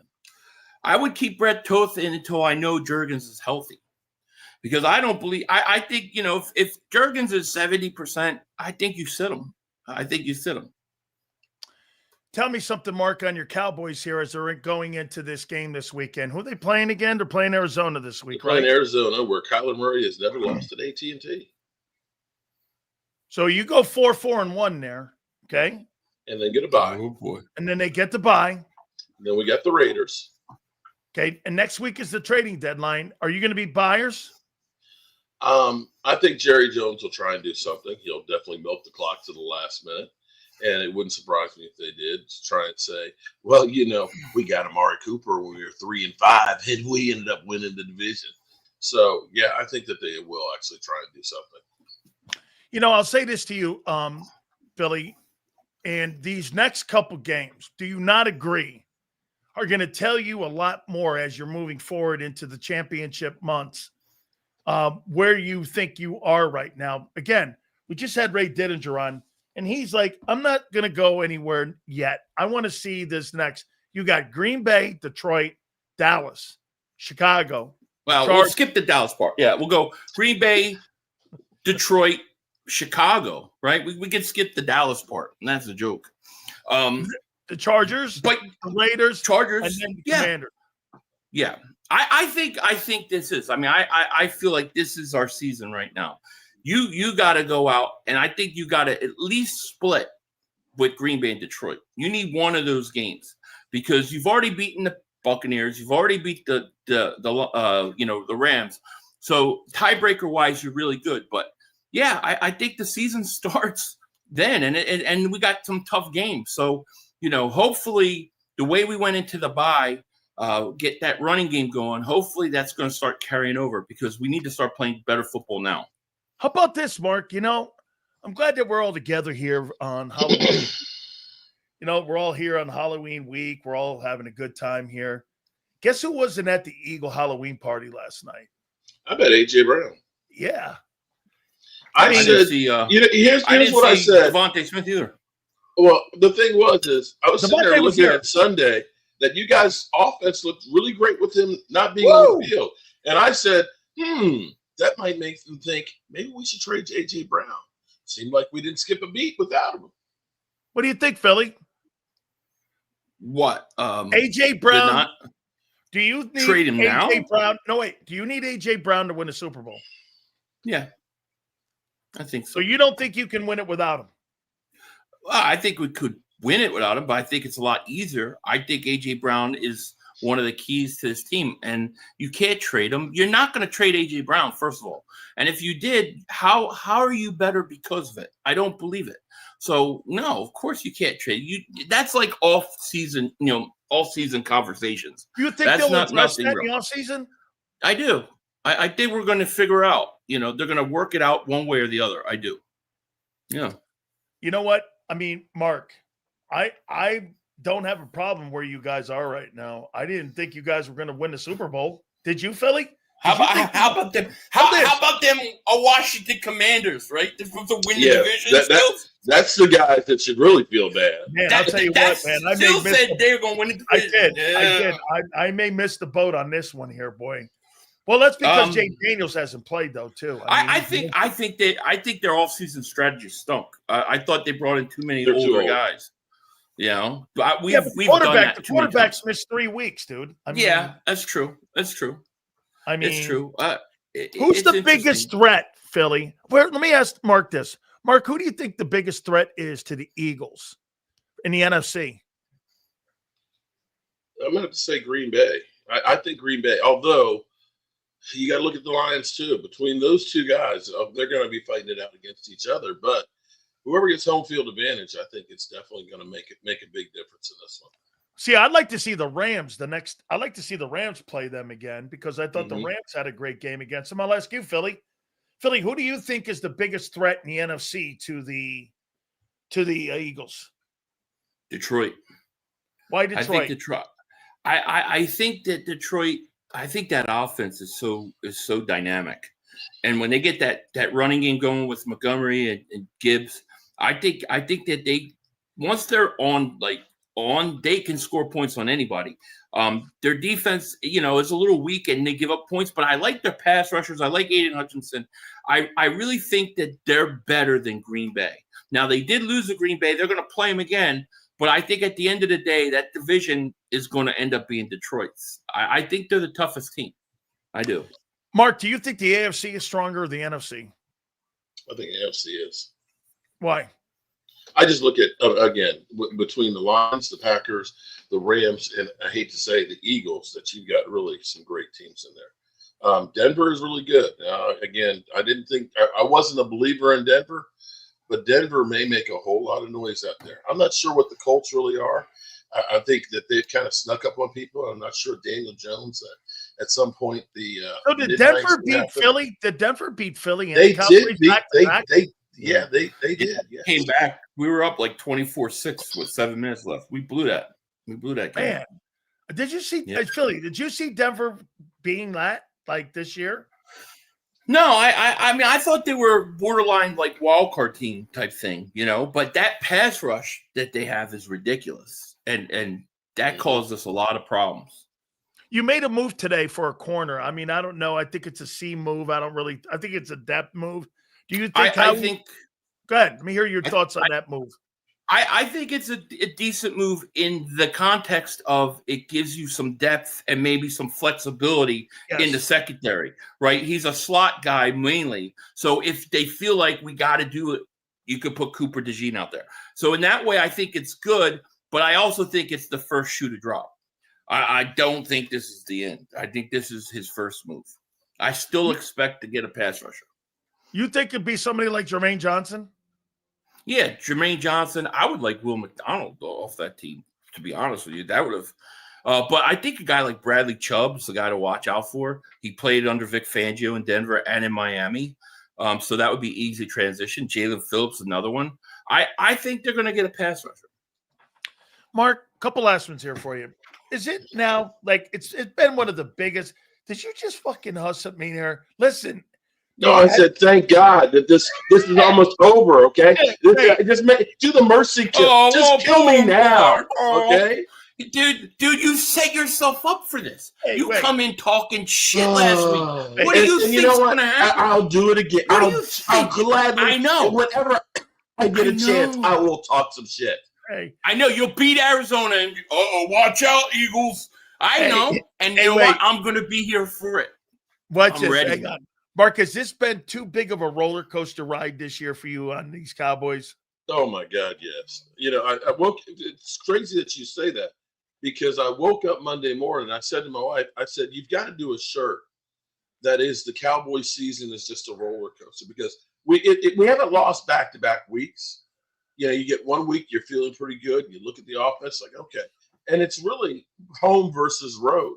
So we're playing at home against Arizona, probably get a win there." And then you'll start feeling this. You'll start saying to yourself, well, hey, we're 4-4-1. We're back at 500. We're in second place in our division. Commanders are ass. We got the bye week. We're going to get Overshown back. And then all of a sudden you got the Raiders. And in the same way, Philly is feeling great right now about beating the Giants, especially after that devastating loss of Scatterboo. I think that literally killed any opportunity because I think the Giant players were completely in shock after that. And beating Minnesota. Minnesota, Carson Wentz literally pissed down his life. Well, okay. Well, what about them beat Kansas City? What about them beating Oh, the Rams? you mean back when What about Kansas, them beating before the Kansas Bucs? City got? I mean, come on, dude. Oh. You're talking about a 6-2 team. These Cowboy fans are insane. I've never seen a fan base so happy to be 3-3-1. Who's happy about 3-3-1? Who said I was happy about this, bro? Bro, you saw me literally freaking knocked out on here. I'm not happy about this. My coach just told you to shove the statistics up your ass if you're satisfied with where we are. No Cowboy fan says yes. You love it. You love being You love being 3-3-1. You love it. Mark. You love it. Dan Sileo loves it. Okay, Mark. Wait, is it me, or does this guy take so much pride in watching you just fucking suffer? I mean, you know, it's not just him. Literally, it's not just him. Because when Cowboys win, my numbers go down. I tell you what. Look, go back and look at the last couple of weeks when the Cowboys have won some games, and look at your numbers. I guarantee you, the numbers for this one will go through the roof. This one will be better than Joy Taylor being on here. Let me tell you what it is. Let me tell you what it is. Because y'all love to see us suffer. Let me tell you, because he sets himself up. The guy constantly trashes the Eagles, talks great about Dallas, this, that, the other. And then when they lose and people come to say things, he goes, "Oh, why is everybody bothering poor me, poor Mark Holmes? He knows what he's doing." I don't let him get away with nothing. Mark, wait, Philly. What was he like during the game on Sunday when the Denver Broncos were taking that belt? What was he like? Were you? Because I happen to do this. It's the first time I've done this. I tuned on and watched him. All I saw, see that look right there he's doing right there? Yeah. That's what he was doing. Then he would eat some glizzies, eat some food. And then all the other people would be talking. Yeah, it was great. I mean, it's wonderful. That I love when they lose watching Mark. Especially when he starts to have hope. When he starts to have that hope. Like, he really thought they were coming for the Eagles. Billy, wait a minute. And then Denver humbled them. Wait a minute. You're so mean here, man. Hang on for a minute. Just when the guy has some hope and they're winning, you go in there and you put your foot on the throat of a team that's 32nd in defense. You're kicking a guy when he's down. Of course. It's payback. Hey, listen, I lived through the 90s. I lived with these asshole Cowboy fans. All right. I remember I'm only giving it back to them. I'm only giving back what they gave me. That's Mark, it. are you going to have? I didn't know you back then. It wasn't me. I didn't do it. Guy, but his Cowboys, he's got to pay for the Cowboys. It's just Mark, he got to. Are you going to have a over 500 record by the end of the year? We still have the toughest schedule left in the NFL. If Overshown comes back and doesn't destroy his knee. Wait. Why do you have the toughest schedule? Who do you play? What do you mean, who do we play? Who do you play that's so tough that you have the toughest schedule? We got Kansas City. We got you. We got Detroit. Right. We got, before it was Minnesota, but we got the Chargers. Stinks. Okay. I mean, we got Arizona stinks. The thing is, Washington stinks. And we got the toughest schedule. We got Buffalo, Green Bay, Detroit, Chicago. Those are tough games. Chargers. Right. All right. Didn't he just say the Chargers stink? I'm sorry. No, he didn't say that. No. Chargers. I think the Chargers are okay. You're just hearing ghosts like Dak Prescott here ghosts when he's back to pass. Throwing interceptions. Okay. Can we end this? Yes. No. Let's talk more about Dak's all his losses. Let's go through each playoff game. I think that would be so much fun. Drive for drive. How about when he ran a quarterback sneak with 3 seconds left in the game and ran the clock out in the playoffs? What a joker! Oh, that was great. Wait. Let me get the fuck out of here. Mark. I don't want you to leave like this. Mark, don't do this to us. Come on, dog. Listen. Listen. Dak runs in. He gets up. Time runs out. Mark, There's time for one more play. There's time for one more play. let me get the fuck out. Mark, thank you very much. I appreciate you coming out. Thank you, Billy. I can't take it anymore. I love you guys. I love you guys. Man. Thank you. I had to. I had to be done. Hey, All right. Let me fucking get out of here, man. Holy shit. He's too guys. Hey, hey, I give Mark Holmes, man. I love Mark Holmes. I really do. I give him a lot of love. This guy, man. And you know what? Yeah, I'll be there. You know what, Mark? I'm actually pulling for you, dude. I want you to beat the Arizona Cardinals. Okay? I'm not kidding you. I'm pulling for you, dog. I really am. Holy shit. We're going to read some super chats. We're going to get Xander's ass back in here. We'll do some supers. And we'll do that here. And we'll do that. I don't know. I mean, that's as funny as I've seen it happen in a long time there. I mean, Philly 500 that fucker was in rare form today, boss. Hey, all right. Hey, you know, that made me feel better after the Michael Carter trade. I got to look. Hey, if I've got to look up who the guy is, you got to love Eagle fans, though. This is a grand slam. I'm like, Michael Carter, who the fuck that? The running back? No, Still's the wrong guy. It's the guy with the Jets. Holy, on to me. All right. Let's bring in our boy and let's bring him back. Supers go to the top. Please hit the like button. Jesus Christ, Xander said the same thing about Dak. Dak had one shitty off game. All of a sudden, he sucks. Come on, guys. Let's bring Big Z in here. Holy shit, man. How What's funny up, was that? Phil?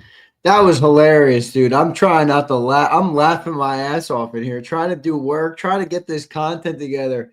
And Philly 500 has me literally in tears on the ground laughing. When he brought up the time running out, oh my gosh, man. Philly 500. By the way, both of those guys are amazing content creators. They really are. I mean, that is a very good segment on YouTube, in my opinion. Man, I mean, and it does great every single week. Those guys, you know, I mean, Xander, it was his idea actually to get those two guys on. And I mean, fabulous. Don't you agree? Dak's had a great year, man. Yeah, I mean, he has, but you know, at the end of the day, Philly 500 is not wrong. He's not wrong. Can't play defense. I know he can't play defense, and I think it's easier for me to add that context. But at the end of the day, I mean, you can't get rid of those moments that Dak has made. You just can't. No. And until Dak, I started laughing when I saw that. Until Dak proves otherwise with something better than regular season numbers, yeah, it just is what it is. He's Kirk Cousins. What's that? He's Kirk Cousins. Yeah, I mean, he's a talented player, but there's Mark Holmes in the chat. Mark, I hope you keep coming on. Mark is getting I'm wondering if Mark is feeling like he has overstayed his welcome. No way. I love him, man. And I'll tell you what, I give him a lot of kudos for him coming in. I totally 500 couldn't be stopped today. You could tell from the very beginning of the segment that 500 was not going to be stopped today. Do you understand that this is going to go back and forth for the next couple of years because the Cowboys are going to get better. The Eagles are going to get better. The Eagles are not. They're going to go back and forth. It's Eagles and Cowboys. It's always going to be like that. By the way, you got to admit it. As much as these Eagle fans in here give him shit, they look forward to that segment with him in here each and every single week. We got asked. I tell you all the time. I had Ray Didinger on, and they go, hey, is Battle Royale coming up? And I go, yeah, it's coming up. That's the old school and the new school, Sills. There's a little bit of a merging. I think you're in a rare spot, Sills, actually. Like you kind of merge the two in a very interesting, compelling way. You know, nobody's more connected than the old school than you. I mean, you get on anybody that's out there that people want to hear from. Well, you're teaching me this. Well, and then you bring those guys on. It's not about me teaching you. It's more just about you being such, a great content guy and being able to bridge those two. There's not another show you'll hear Ray Didinger breaking news on a trade and then going right to Philly 500 and Mark Holmes. It's an amazing dynamic. It really is. That's why the show's different. Oh, there's Man in Black. Man in Black, you cry more than anybody I've ever met. And you know the worst part about Man in Black? The guy's never even stepped foot in the city of brotherly love. He's in Iowa. He's a fucking transplant from Iowa because of Cooper DeJean. The guy's barely even an Eagle fan. Bro. He's never been to Philly. Bro. Man in Black, quit fucking crying. Hey, Men in Black. Holy. Men in Black, you're from Iowa. They don't even have strip clubs there. They got nothing. Dude. They got Caitlin Clark and Cooper DeJean. That's about it. That's it, right? Man, they got corn, they got tasseling, and they got Cooper DeJean. Other than that, so have you learned anything else about this trade here? Have you heard anything else about it? I mean, nothing, or is it? Well, I think Philly. I think Philly made some good points about it. Where you improve your depth and you give yourself a little bit more optionality at a position where you really didn't have much prior. You weren't moving Cooper because who was playing slot? Mac McWilliams? Yeah, I know. You know what I mean? So now you at least have somebody. So now the thing I don't like about it, or at least the thing I think people are going to go overboard about it is he's not that good of a player. He hasn't played that well. 24, he fell off a cliff last year after signing that deal. So he's a depth piece.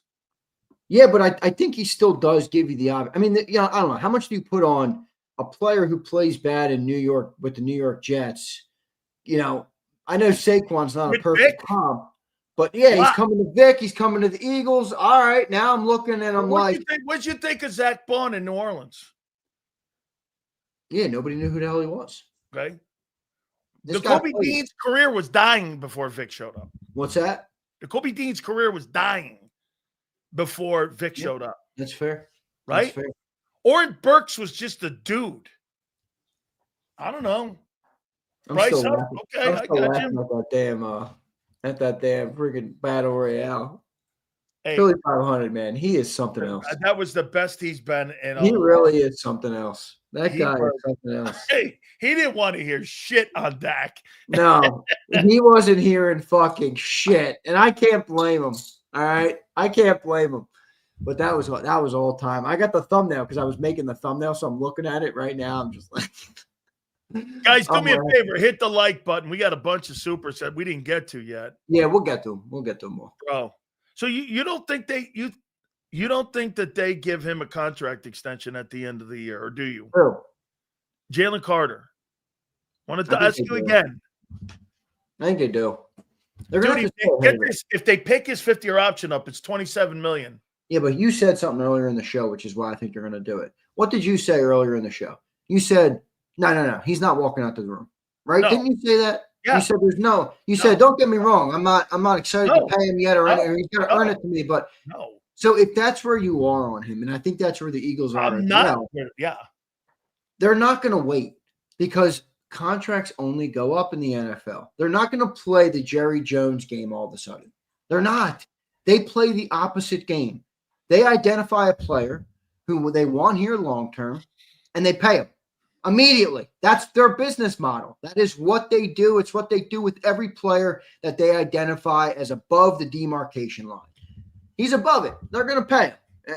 They're probably going to pay him as soon as the window opens because they know the deals are going to keep going up and up and up and up. And I think they're going to get ahead of it. Now, where I think there might be some negotiating room is they might not be as willing to make him the highest paid defensive tackle in football right off the top, and that's where I think his agent will want him to be. But I don't necessarily believe that Jaylen Carter has put in a year yet that would earn that. I don't. I mean, I love the player. He's a great player, but best defensive tackle in football, he hasn't been that yet. No. How about this? I think this is interesting to keep an eye on here as you're getting closer to November 4th, the trading deadline. Patriots have $48.97 million in cap space. That's incredible. The Cowboys have 31.22. Commanders have 26.28. The Lions have 23.91. The Browns have 21.7. The 49ers have 21.8. Steelers have 20.4.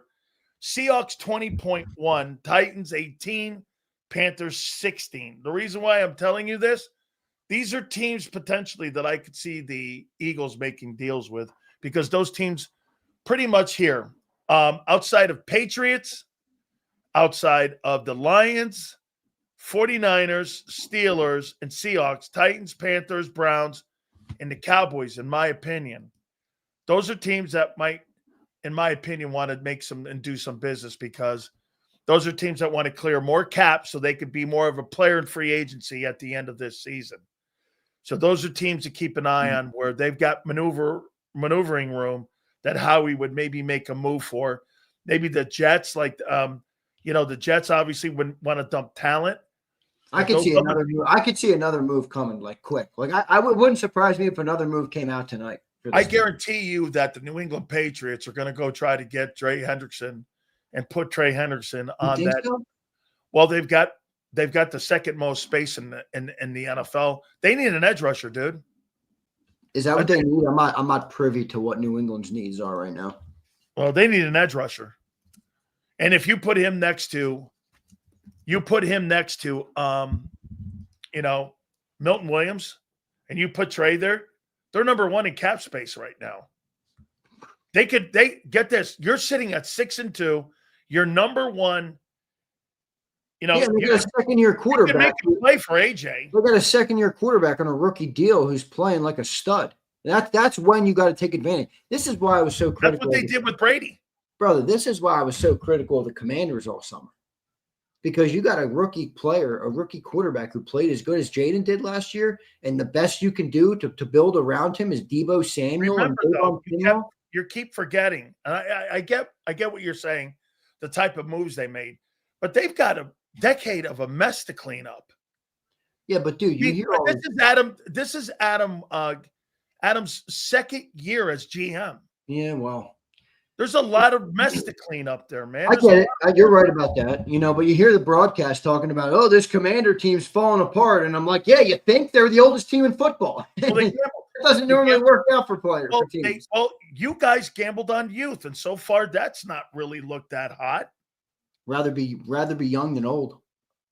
I'd rather be young and it doesn't work than old and it doesn't work. Kansas City would disagree with you. Kansas City's a pretty young team with the exception of Chris. Offensively? I mean, they got Mahomes and Kelsey. I'm talking their old line. I'm talking they got Kareem Hunt running the ball. You got Travis Kelsey catching. Mahomes is a fucking beast. He is. Hey, you know what? Anytime I want to make a take work, just go to KC. He does make some boneheaded throws, though, doesn't he? He does. You see a couple throws a game where you're like, what the fuck are you doing there? But he's so damn good, he makes up for it. Hey, can I do one thing before we do these? I want to do one thing with you. I want you to do buy or sell. All right. Okay. I'll buy or sell. I'm going to do buy or sell. A little buy or sell with Sills. Are you buying or selling? Patriots are a contender. Buying. Are you buying or selling? I'm on Mike Vrabel. Me too. Are you buying or selling Buffalo's a contender? I'm in. I'm buying that.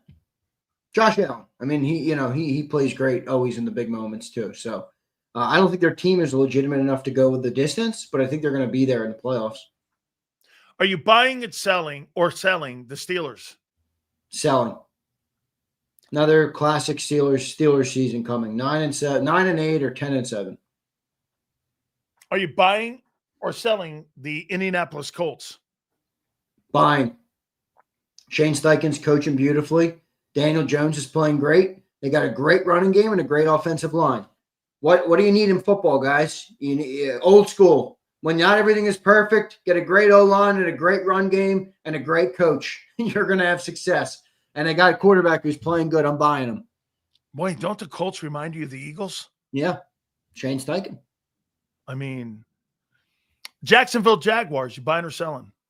Selling. They're not ready yet. Denver Broncos. Close, but selling still. Too many comeback wins, too much stuff, too much close stuff right now for them. I don't think they're ready yet, but they're good. They've won 5 straight. Yeah, I know. How many of them are comeback wins? Wow. You know, a lot of them. How about this? The point differential, man. You're right. It's close. It's 56 with all these games. Yeah. Indianapolis has a point differential of 116. Yeah, and that to me makes up for some of it. I know people are like, they haven't played anybody, and it's like, you're right. But if the point differential was 40 and they haven't played anybody, then you're like, all right, but they're blowing teams out, you know? The point differential for the Steelers is 0. Yeah. What's our point differential? It can't be that big. 23. Yeah, sounds about right. But you've played really good teams. Yeah, a lot of really good teams.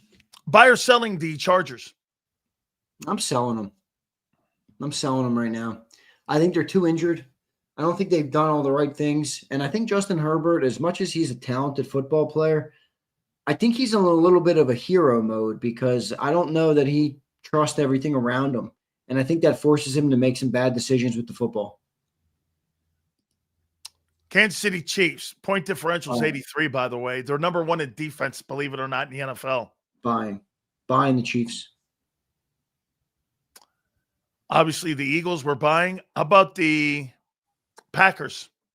Packers, I'm buying still. As a contender, I'm buying them. I mean, it doesn't mean I think they're going to, but I'm buying them as a contender. They're a good team, man. And Jordan Love is, you know, when he's on his game, he's a good quarterback. I'd say a great quarterback when he's on his game. But he's not always on his game. So let's see. Everybody's not always on their game, though. So that's not always fair to say. But he's my one reservation with them. Jared Goff. Lions. Buying or selling? Lions you have to buy. I mean, yeah, I don't think you cannot. When you change a coordinator like that got talked about, like Ben Johnson did, and your offense still looks the way it does. Johnny Morton. Yeah, I mean, Amon-Ra St. Brown is a perfect fit with Jared Goff. They got those 2 running backs. I mean, they're a team built to succeed. I think the question there is, again, the injuries, you know, which I don't know. Is that a trend that's, you know, you got to maybe think about the coaching style there of what they're doing. I think he really drives his guys a lot, and they're always hurt. I think the same thing with the Bucks and with How about that Hutch deal too? What's that? How about that Hutchinson deal? 141 in guarantees. That's the real money. And 45 annual. They made him a tick below Garrett and a tick below Parsons. He's below Garrett. I thought he was above Garrett or guaranteed. Oh, he's above Garrett. I thought he was one. Well, Garrett was like 41, but with the guarantees, I don't know exactly. Yeah, me too. So I mean, it may be the second. I mean, he may be only behind Michael Parsons. He's a great player, Aiden Hutchinson. He's a great player. He's an effort player too, and I think, you know, that's one guy I was actually wrong on. He surprised me. I think he's better than what I thought coming out of Michigan. Coming out of Michigan, I was a little skeptical on what he could be, but he's really proven that he's worth his weight for sure. I agree 100%. How about the Seahawks? You buying or selling? They're a tough one. I'm kind of buying them because they're playing really good football. 3-0 on the road. Yeah, and they're fundamentally good too. That coach is doing a good job with that stuff. I'm going to say sell because I don't until Darnold proves to me he can play in a playoff game in a big moment. I'm going to sell on them. Rams at 5-2 right now. Buying on the Rams. They could be my biggest buy of this segment. Matt Stafford's playing like prime Matthew Stafford right now. They got those 2 great receivers. Puka Nacua is coming back healthy. The running game is maybe, to me, the only part of the offense that I think could be better. I don't think Kyron Williams is all that good, although he's had some decent seasons. And they've improved that defense. They even added a guy yesterday, I think, defensively. So I'm buying the Rams. 49ers. Selling. Not right now. They're not going to do anything. They don't have Fred Warner. They don't have Nick Bosa. They have a revolving door at the QB spot right now. They got a good coach, a good scheme, and they're in a weak division with a weak schedule. So they're going to win a lot of games. But I don't think they're a contender. Who's the biggest threat to the Eagles in the NFC? In my opinion, it's the Rams. To most people, it's probably the Lions or the Packers. I think the Rams match up with us better than the Lions or the Packers do. Man. Packers. Remember, Matthew Stafford and the Rams came into the link last year with Saquon Barkley having a 200-plus yard day, and they were on the doorstep of that game. Now, I'm not going to play this game this year. Right. I'm just saying they're a good team. They're better than they were last year. You think the Rams are better than the Packers? I think the Rams are a bigger threat than the Packers. Because of Stafford. And McVay. I mean, those guys know how to And win. Verse. But I'm talking about sometimes you got to learn how to win in the league, and I think the Giants are going to go through some of that with Jackson Dart. Yeah. Right. He's a great player, but sometimes learning how to win, is a big thing. So I'm going to go Rams over them. Now I think the Green Bay is a more talented team probably, but I think the Rams are the bigger threat. That's why you have guys, in my eyes, still have the edge, is because, again, I don't really think I agree with Ray Didinger. I don't really think you played well so far at the beginning of the year. But yeah, you won. And that's gold, dude. When you win and you're not playing your best, you knock the guy out. It's like losing a fight. You still knock him out in the 15th round or the 12th round. I mean, you can't put a price tag on that, what that means. But that's because you guys have been there the last 4 years. You guys have been in all those games the last 4 years. So, yeah. Guys, do me a favor. Please hit the like button. Xander, let's do some of these supers. Yeah. By the way, I was thinking about that Carter trade.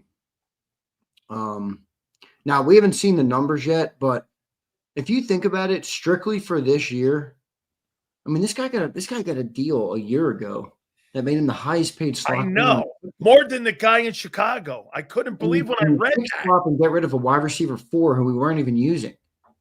I mean, I don't know. I know I wasn't like crazy about the deal, and I don't. You think this could be a Bradbury kind of deal where you got a guy there's a chance who got dumped and all of a sudden he plays Pro Bowl ball for you, and then that's probably a little rich for me, but that's what Bradbury did. How about this? If Cooper plays Pro Bowl on the outside, all right, and you have a competent slot, that's a win. That's a massive win because right now you got a trash can at cornerback too. Dude, if that guy gives you any, I mean, I just told you those, Sills. Who's my biggest threat in the NFC? The Rams. Matthew Stafford's going to have a field day with that cornerback too. If you can do that, I think that's a win. That's a win. This. They gave him that money for a reason. There had to be something that made you want to make him the highest paid player at that position. For him to fall off the planet. He was excellent in 23. For him to fall off the planet like that, I wonder if it's environment around him. I wonder if that's what the Eagles are taking a flyer on, because they're taking a flyer on the guy, right? If the guy it's hit or miss here with this. Yeah, I mean a little bit, but it's still, even if it's missed, it's still good, better depth than they had. It's depth, right? It's a depth piece. Yeah. All right, let's hit some of these supers, bro. All right, here's Dirty D. Does this mean Coop moving outside? Sorry, just tuning in. Potentially. I think, like we were just saying, I think it gives flexibility to Vic. Yeah. That, you get – look, the linchpin in the secondary. Hey, do you agree with me when I say this? The most valuable player in the secondary to the Eagles is not Quinyon Mitchell. It's Cooper DeJean. Cooper DeJean. Yeah, I agree with that. I think it's more 1A, 1B in my eyes, but – well, there's one king in the room. Yeah, it's a team game. I mean, it's not, Well, who do you think is more valuable than Vic? Cooper or Q?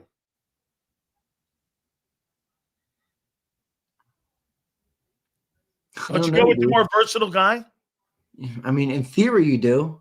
Okay. But if you take Quinyon off the field, what the fuck's our cornerback room now look like? I'm asking the question. Let me ask you this. Well, he makes you forget not having to worry about that. What's a worse defense? The current defense without Q, or the current defense without Coop? Both a pretty bad fucking defense. What's worse? I don't want either of those two. So that to me is why they're 1A, 1B. I think they're equal. Man, I got Bennett and Keeley. Yeah, Bennett and Ringo. Ringo and Jackson. You got Ringo and Jackson. Come on, man. You can't take you off that field. Fuck, I'll take Temple secondary. I know. Look, I hear what you're saying, where Cooper's got that versatility and value to Vic, but you take Quinyon off the field, that defense is the Cowboys. Man, that's terrible. All right. All right, let's keep rolling. 30 day. Thanks, bro. Kyle Kokorski, does this move today make up a bigger move by next week? I think so, Kyle. I do. I think he's looking for – I'm thinking he's looking for depth at a lot of positions. You think now that they're getting Nolan Smith back and they're adding BG, you think there's a need now still at edge? Dude, the edge is I mean, I don't know. I feel like you either have to fix one or the other. Like, you can't have shoddy corner and an edge that's not getting pressure, because then you're just going to give all day. I mean, to these guys. So, especially for a dual threat guy where they're going to be able to run away from the middle, the interior pressure. So, I don't know. I mean, you either got to get one or the other. If you're not going to have good edge rushers, you better have guys who are sticky in coverage. And if you don't have that, you better get home. Would you add an O lineman?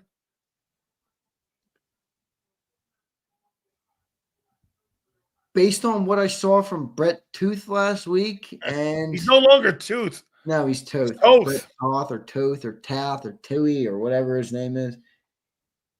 You got Fred Johnson. You got Brett Toth.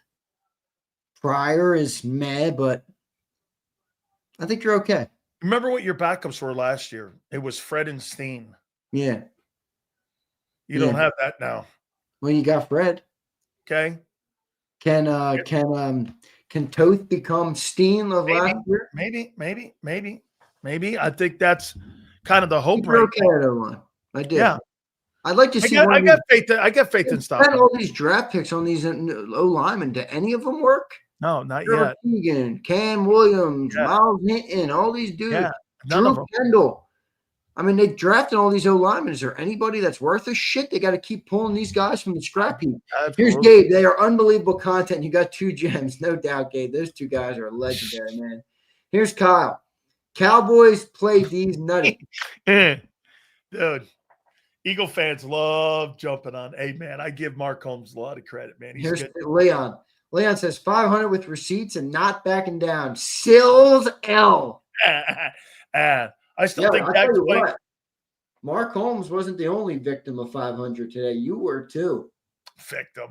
He beat the shit out of you. He's another guy that is glazing over the greatness of the New York Giant win. We're back. Philly 500 beat you to a pulp today. We're back. It's easy to say that on October 29th. Philly 500 beat you to shit today. Yeah, okay. Yeah, I know it. That's what everybody always says over the 35 years of bake sales. I kicked this. Here's DQ. I am neither a Cowboy fan or an Eagle fan. I simply come here to watch them argue, and they deliver every time. That is hilarious. What are you a fan of, you stiff? What's that jersey say? I can't even see it. What? My eyes don't work anymore. What's that say? I can't read it. Barber? Darian? What's this say? No, I think it says Barber. I think that's a Rondé Barber. So bad, man. I think that's a Rondé Barber jersey. Is it a Rondé Barber Bucks I jersey? think so. I think it's a Rondé Broncos? Barber. That's what I was thinking. I don't know what that is. Yeah, I think that's a Rondé Barber jersey. Yeah. How do you feel that Philly 500 took you to the woodshed a little bit? Crushed, devastated. A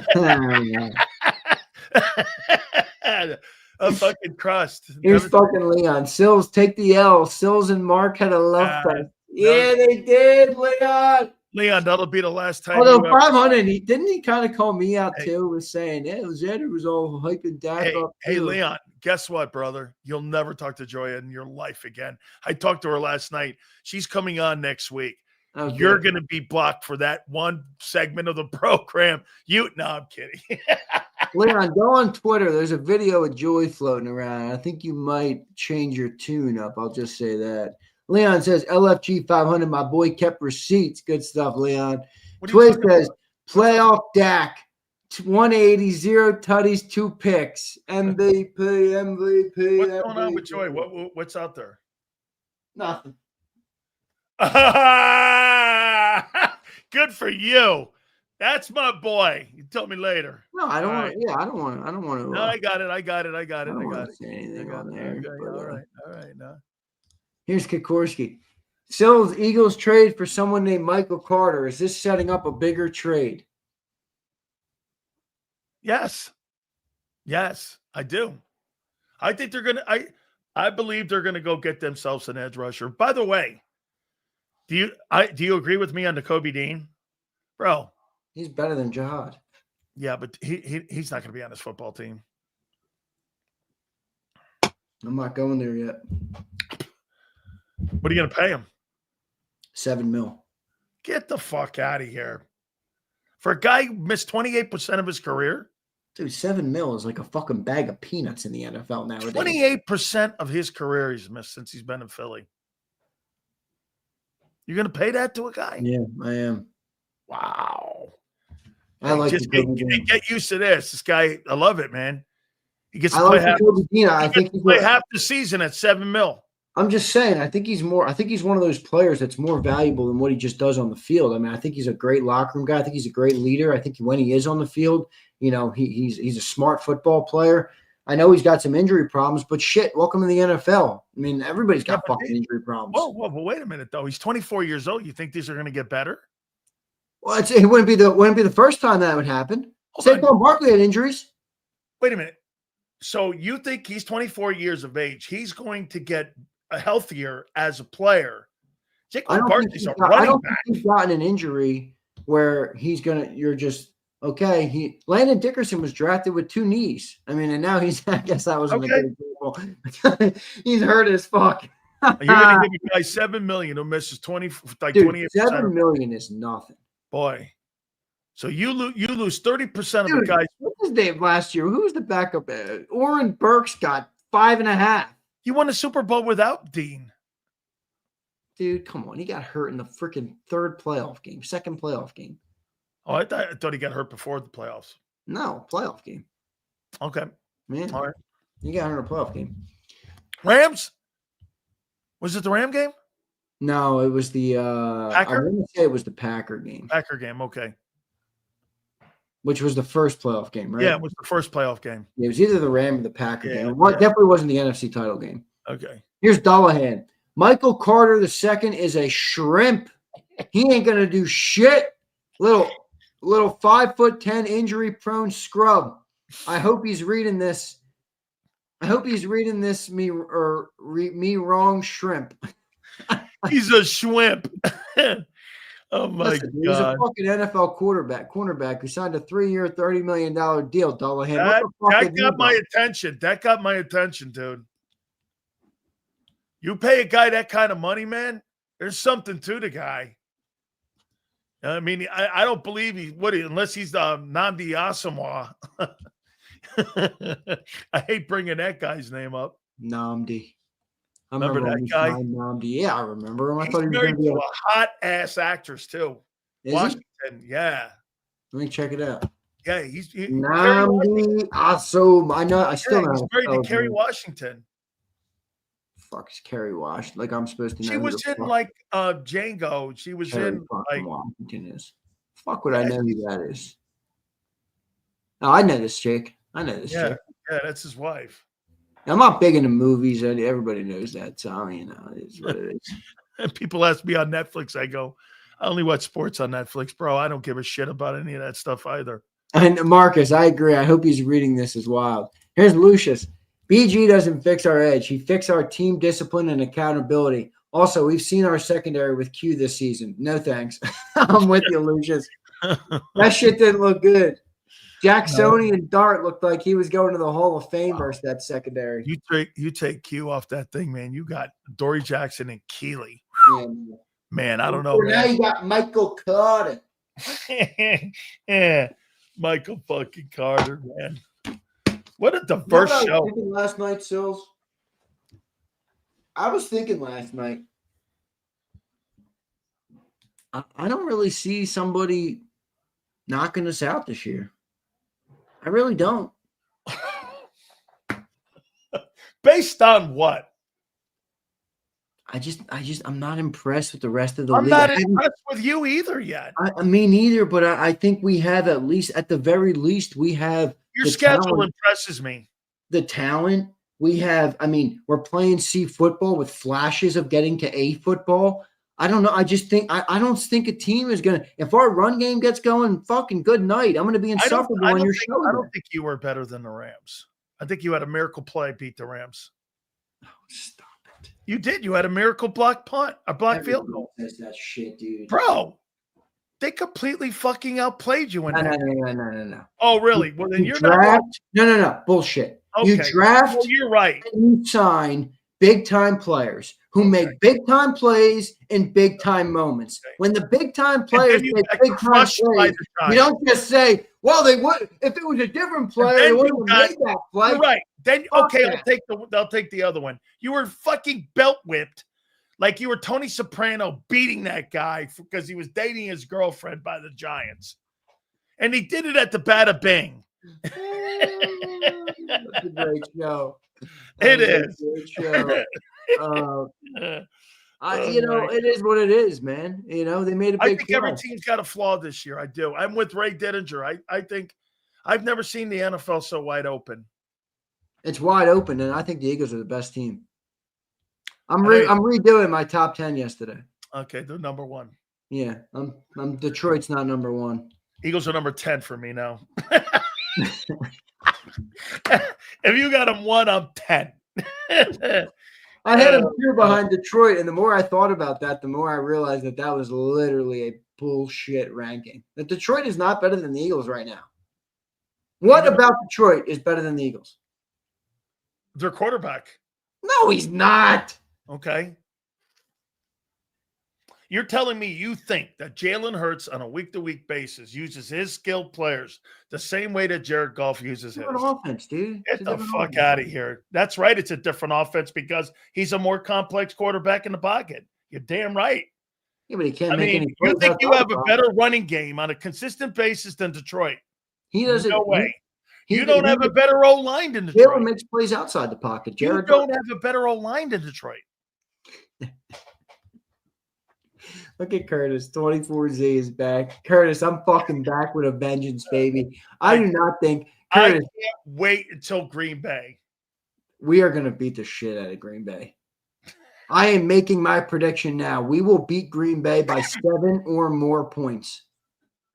I'll make you a prediction right now. I'm taking Green Bay. No, you're not.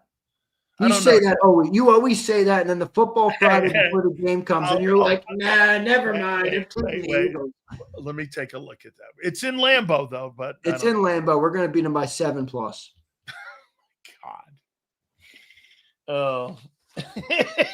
Every time this kid says something, he makes me go the other way. I got him 1. I'm 10. The only thing that's good that will happen to the Packers in that game is Michael Parsons will have a sack or 2. Here's the one problem I have is Jordan Love. Yeah, I've been telling you that for years. I know that. He's a stiff. He's not a stiff. He's a fucking stiff. He's just too inconsistent for me. That equals stiff. He's on pace for 42 touchdowns. Living off of 23. The guy's living off of 23 playoff wins. How can he be a stiff when he's going to throw? He's living off of 23 playoff. 40 TDs and 5 picks. He's a stiff. He had fucking 10 points versus us in the playoffs last year. He had a shit game. Hey, guy, I'm talking about 25 here. Eagles versus Packers playoffs.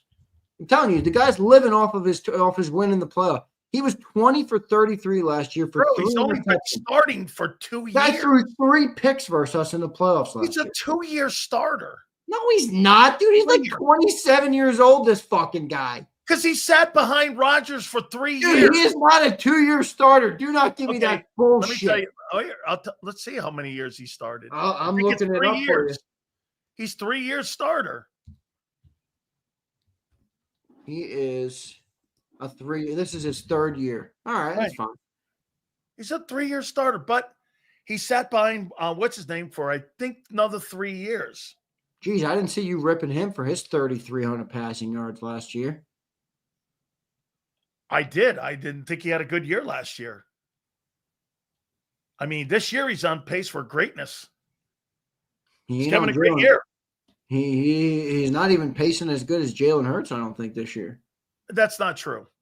He's got 1798, so he's got more yards, 13 tutties, 2 picks, a 112 rating. Okay. He's on pace for 4,300 yards and 35 touchdowns. Jalen's got 1677 with a 70% completion, 114 rating, 15 tutties. Played in one less game, too. Who, Jordan Love? Yeah. They already had their bye? they're 4-1-1, I believe, or 5-1-1. So 7. Yeah. He So played we're 8. yeah. That's Okay. right. They had their bye beginning of October. He's got more passing yards and 1 less game than your guy. He got 100 more passing yards. Man, come on. Okay, in 1 less game. Let's see what he does this week. When he throws for 203 picks, he'll have 3 more picks and 200. Who's he playing? He has no. What does he have? 1 pick, 2 picks this year? 2 picks. Wow. Okay. He had 3 in the playoff game last year. Oof. I know, man. I got it. They got the Panthers this weekend. Hey, you know what? Don't go to sleep on that. I think the Well, they dropped off, but they're getting Bryce Young back, I think. Dude, I thought, you know what? We said that team was going to be improved, and they have been. The Fighting Canalises. I do. I think they're okay. 24Z might be back. I'm starting to feel good again. Hey, after you beat the fuck out of the Giants, I can understand why. Nah, that doesn't have anything to do with that. I know, man. You feel I don't care about that Giant win. It must be the Michael Carter trade. Notice we barely even talked about that Giant win on the show, as we shouldn't have. It must be the Michael. It has nothing to do with that. I just I don't. What's giving you? What is the Halloween party? No, I don't go to Halloween parties. You know what? I can't. It's funny. I tried to start some shit with AJ not going, and I went, I don't even know if I've ever been to one of That's mine. because I told you at the beginning of the show, I'm like, Sills, if I made millions of dollars a year for some job, which I would never do, but if I did, I would never, ever attend a work Halloween. Ever would I ever attend. I don't think I've ever. You know what? I'm not going to say AJ should have been there. It's a goofy thing to do anyway. Yeah, who cares? I don't go to work Halloween parties. It's the stupidest fucking thing I've ever heard of. You know what? I was at iHeart for 16 years, and I may have gone to a holiday party, like a Christmas party or some shit like that. I think my wife and I have gone to a couple of them, but I don't think we've ever been to a Halloween party. I don't think so. Yeah, I have a weird feeling, Big Sills, the Eagles will take the Packers to the woodshed. That's because Khaled is feeling that. You're feeling that from your boy Zay, Khaled. That's because, you guys are all in like now because of the Minnesota Vikings, and I told you all the fools gold to pyrite. You're biting on the pyrite. It's all right. It'll be back to reality soon. Inconsistency, as always. I don't get where you're coming from with that, though, because the team. Well, because you guys now, what have you turned around? Before last year, you had the track record to look back and say the Eagles don't get the job done. Now it's like they do. So how have they not earned any of the benefit of the doubt? Where you have a bunch of 6-2 teams. One team has proven when they get to this point they play their best in those moments, and all the other teams have fucking shit in bed. Because it's not the same team. It's the same core. No, it's not on defense. You got 5 new guys over there. You're making trades halfway through the season. But a week ago, you told me we weren't going to win because of the offense. Wait a minute. Your general manager's showing you that he fucked up in the offseason at corner. That's because he got cheap. He went cheap and chintzy. And by the way, another prediction correct. The only one of the team who would work out was going to be who? Joshua Uche, as I told everybody in the offseason. Well, then why are they still looking for an edge? Because Joshua Uche can't stop the run. He's a pass rusher, and he's done great at pass rushing. Okay. And what are you guys again on the defense passing? What are you? 26th? Let me see that. I mean, these numbers on defense, I do think you have gotten better. I do. The last few weeks. And I'm talking about even in the Denver game a little bit. You're 18th in pass defense right now. I think you're trending up and getting better. I think you are. I think it's all going to determine, Xander, if they can fix that 3 and out. That third down efficiency has got to improve for them for you to help your defense. They're just not very good at it on offense, and it's putting that defense back on the field again. You know what I'm saying? Look at this shithead.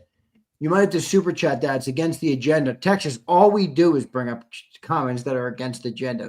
Sills literally has a 4-hour show bringing up comments of people who hate his fucking takes. Dude, you might have a lot of shit to say about Sills, but saying we don't bring up comments that are against the agenda, whatever the fuck that dumbass comment means, is one of the stupidest things you could ever say. Get lost. Wasn't that cool getting Ray on? It was great. He texted me too. Finally gave me a cell phone number. Oh, good. Does he have one? He used to have a home phone. You have to call his wife with it. No, he goes like, I gotta, yeah, I know. I have the home phone. And finally he goes, hey, I have a cell. I don't really use it. So he gave me his cell phone. So that's good. Yeah. Good. All right. We got one more super here, or two more. All right. Lucia says this trade starts the return of the no holes day. I'm not going that far. I retired that. That nickname is retired for a defense that we will remember for a long time in this city, Lucius. Yeah, absolutely. Here's B Pumper. Hey, fellas. First, it was working a cash register. Then now he's dressing up as a janitor. Sheesh, buddy is getting ready for life after ball. Hey, wait a minute. Be pumped. I thought Keely, man. Look at his profile pictures. Have you seen that meme? I don't know where it's from. It's from some movie or something. The black dude is looking at somebody like this. Hey, Pump. Looking at Jaylen. Look at a Jaylen picture. Hey, Pump. If your boy's so good, why are they going out and getting a corner? What happened, Pump? What happened to Keely? Look at Keely Lucian. time. Give in to your 24 selves, eh? Yeah. You guys want the Homer Z to come back? I wasn't a homer. See, Lucius, this is the problem. You think I was a homer because I was predicting good things last year and saying good things. I'm not a homer. No. I was not. I only appeared to be a homer, but I was giving you my honest analysis, which turned out to be correct. Staying on the parade float. Got you, boss. I'm not on a parade float. That thing was done and dusted in February. Yeah, no, I haven't been there since.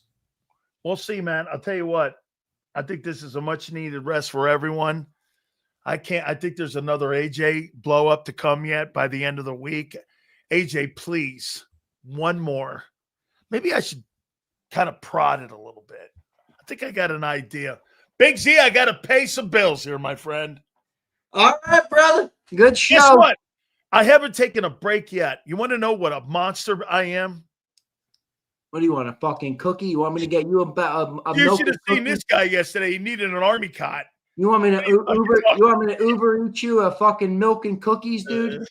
I like fucking Oreos and cookies. What you? All right, well, I'll Uber eat you one, so you fucking can keep patting yourself on the back and eat your milk and cookies.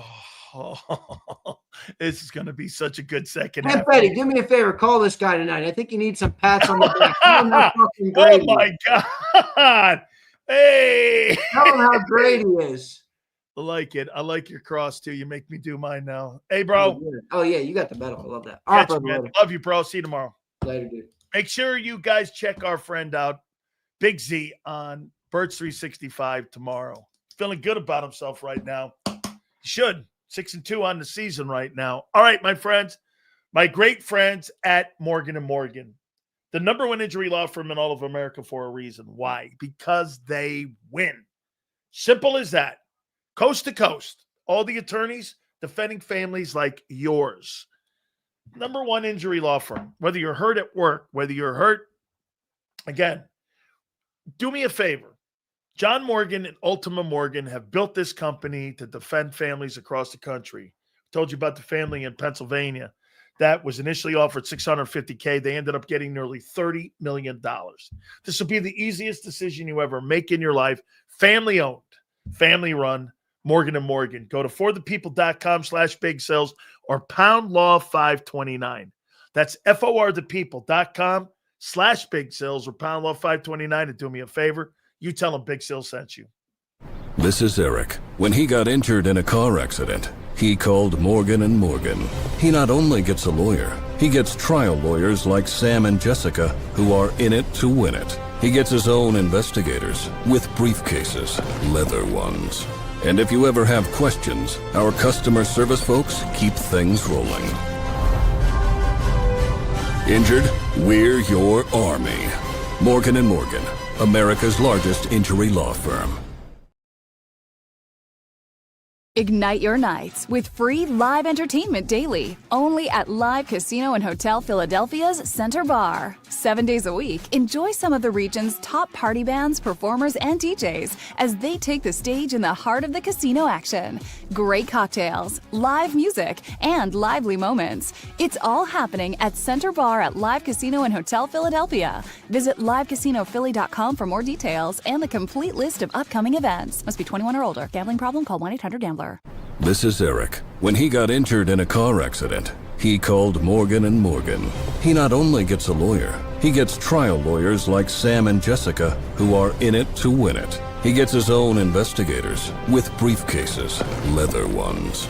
And if you ever have questions, our customer service folks keep things rolling.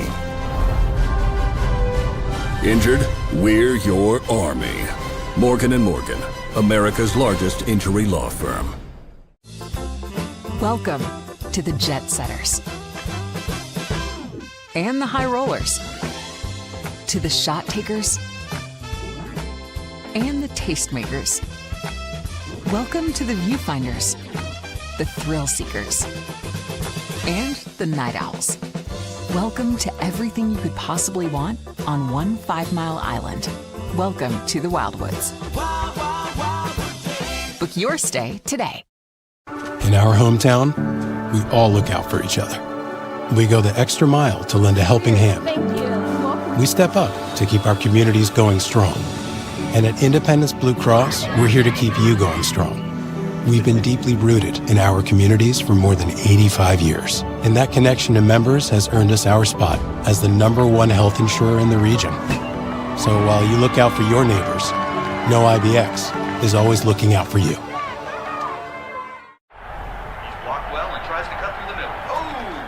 Your gut says Miami is going to win and you should take the over. Your gut also said your NFT selfies would only go up in value. They didn't. But your head is on Sports Grid and knows the QB is in concussion protocol. The backup has a 45 QBR against the zone coverage. The New York D has the most sacks in the league. So yeah, trust your head. It's smarter to be on Sports Grid. EAGLES. Eagles.